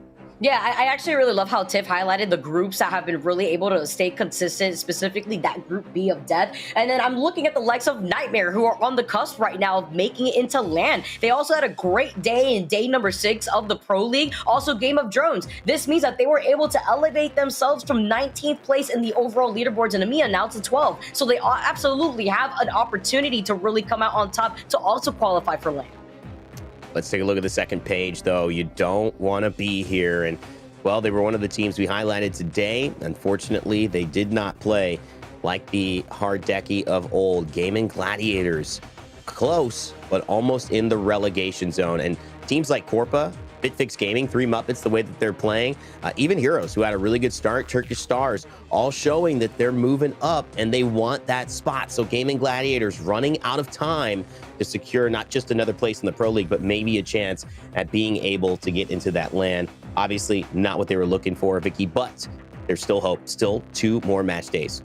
Yeah, it's also nice to see that 3 Muppets were also able to relegate themselves outside of that bottom 20 squad to actually put themselves in the top 20 at least here, so they can feel a little safe. As we take a look at the series kill leaders right now, Slayers staying on top. All of Vex still stay in this overall leaderboard for our kill leaders. Well, what a day this has been overall for our kill leaders and our team at the top. And with every team, it's broken down into strategy, it's broken down into communication, and it's broken down ultimately into individuals who perform. And when we talk about performances, there's always a few that catch our eye. Let's head over and talk a little bit about the players that stood out.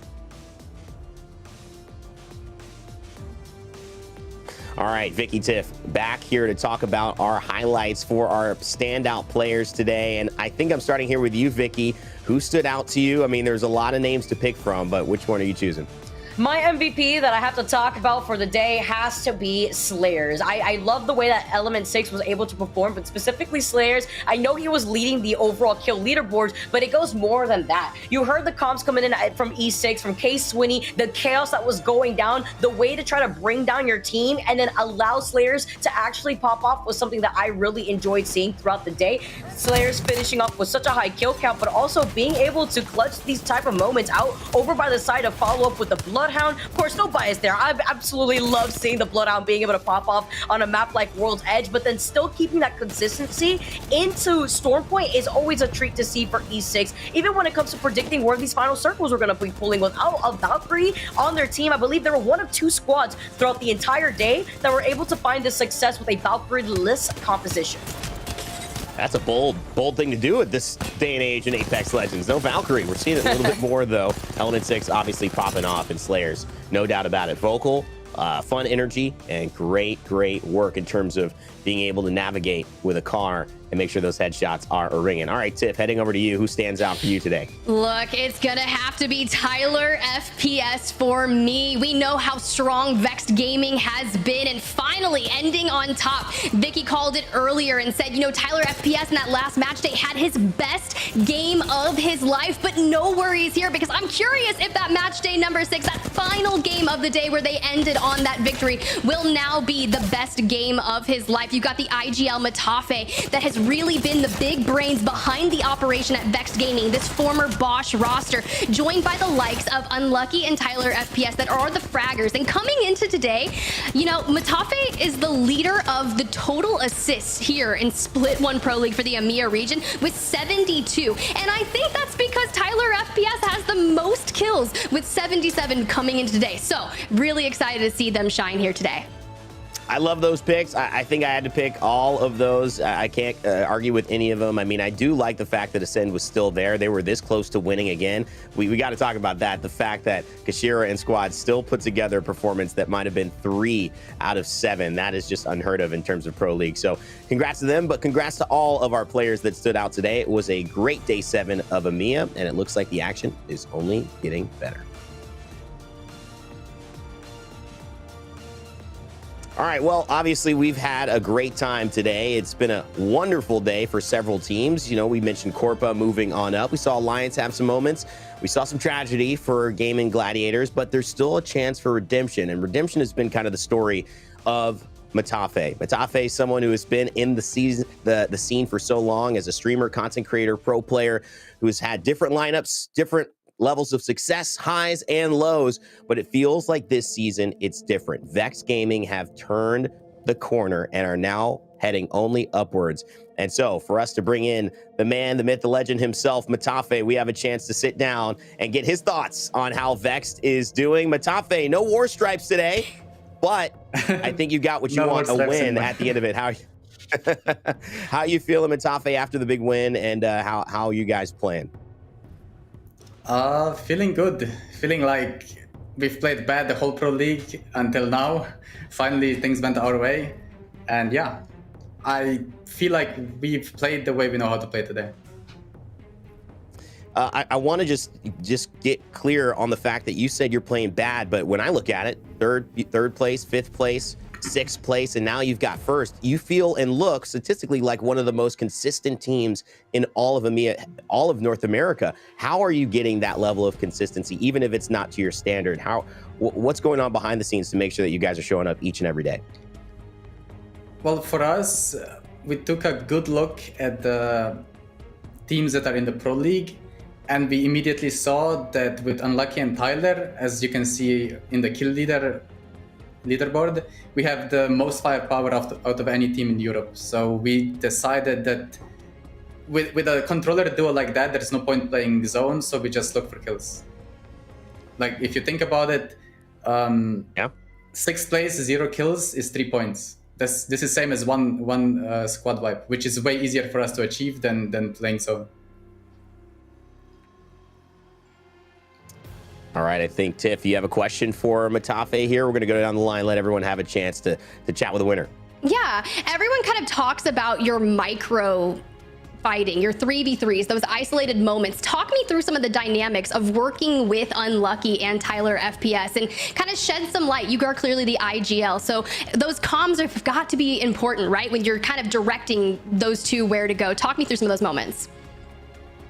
Yeah, well, for example, I come from a CSGO background, so communication is #1 there. So I try to implement the same thing in Apex, of course, and having this high level of communication where everyone calls out everything that happens to them, it's extremely easy to outplay people. So yeah, we are at a point where I completely trust them, and they are on a level where when I'm playing Seer, I use Q-scan, I use my ult, and they can literally 2v3 teams. So I am staying in my spot, holding backstabs, holding trippies away, and they're just cleaning up. I love that. I love that you brought in the word trust, because I feel like that's something you definitely have to have with your team, and it's clearly paying off. So I'm going to lead it to Vicky. Vicky, what you got for Matafe?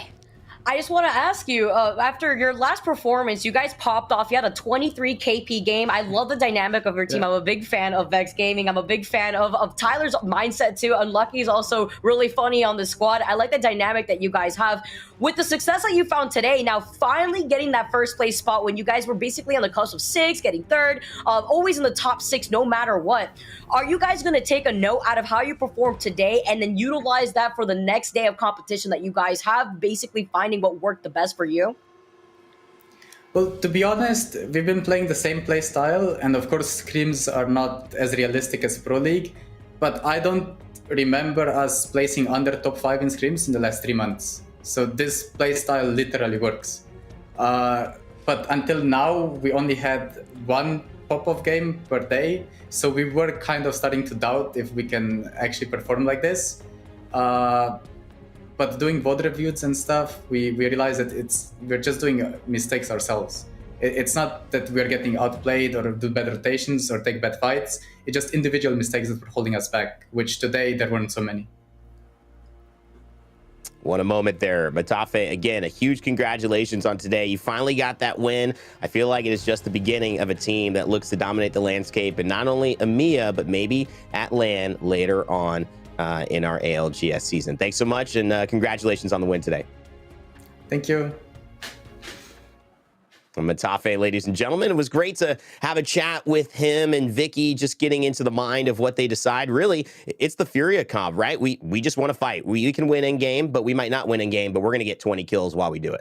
Yeah, I also love how they want to play into their individual strength. That you know what the game plan is for this team. They want to be able to secure the KP that they need. And kind of getting my closing thoughts of EMEA, it's nice to see that there's that diversity of the squads that end up winning these games. We didn't have a repetitive winner today, even though we have Ascend in the lobby after they had a game-breaking day where they won 4 games back-to-back. Now it's a completely different story when a different group is here involved in the EMEA region. So it's always nice to see. Tiff, do you have any closing thoughts here after today of the EMEA action? I'm going to piggyback off what you mentioned there, because I kind of mentioned this in my teams to watch on the pre-show moment, right? It was Ascend matching up against Group B. Could they find success? And yes, they did. Second place is without a doubt success on the day. And I just feel like a lot of these teams have the ability to have those pop-off moments, stay a little bit consistent, and end their way on top. And honestly, I'm just really glad Vex Gaming did it, because what better way to do it than do it with your style? Knowing that you can win just by going crazy. We saw Furia do it. They got second and they were happy with it, because it's kind of more fun to play the game and take out eliminations as rather to play it safe in zone and just wait for the end.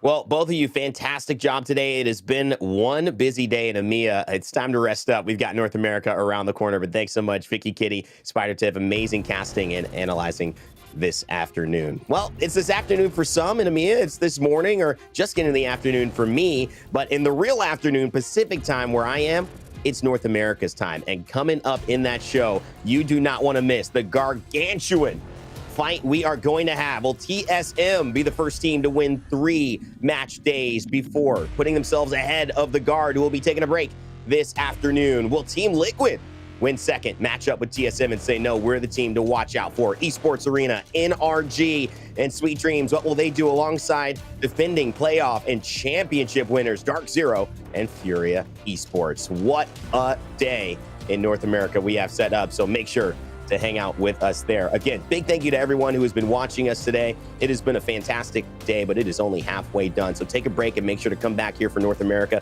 We've had Vicky, Kitty, Spider Tiff, and all of our production, and everyone who's watched. Thank you so much for being a part of our show today. My name's Randy, and as always, never give up, never stop gaming. We'll see you all next time.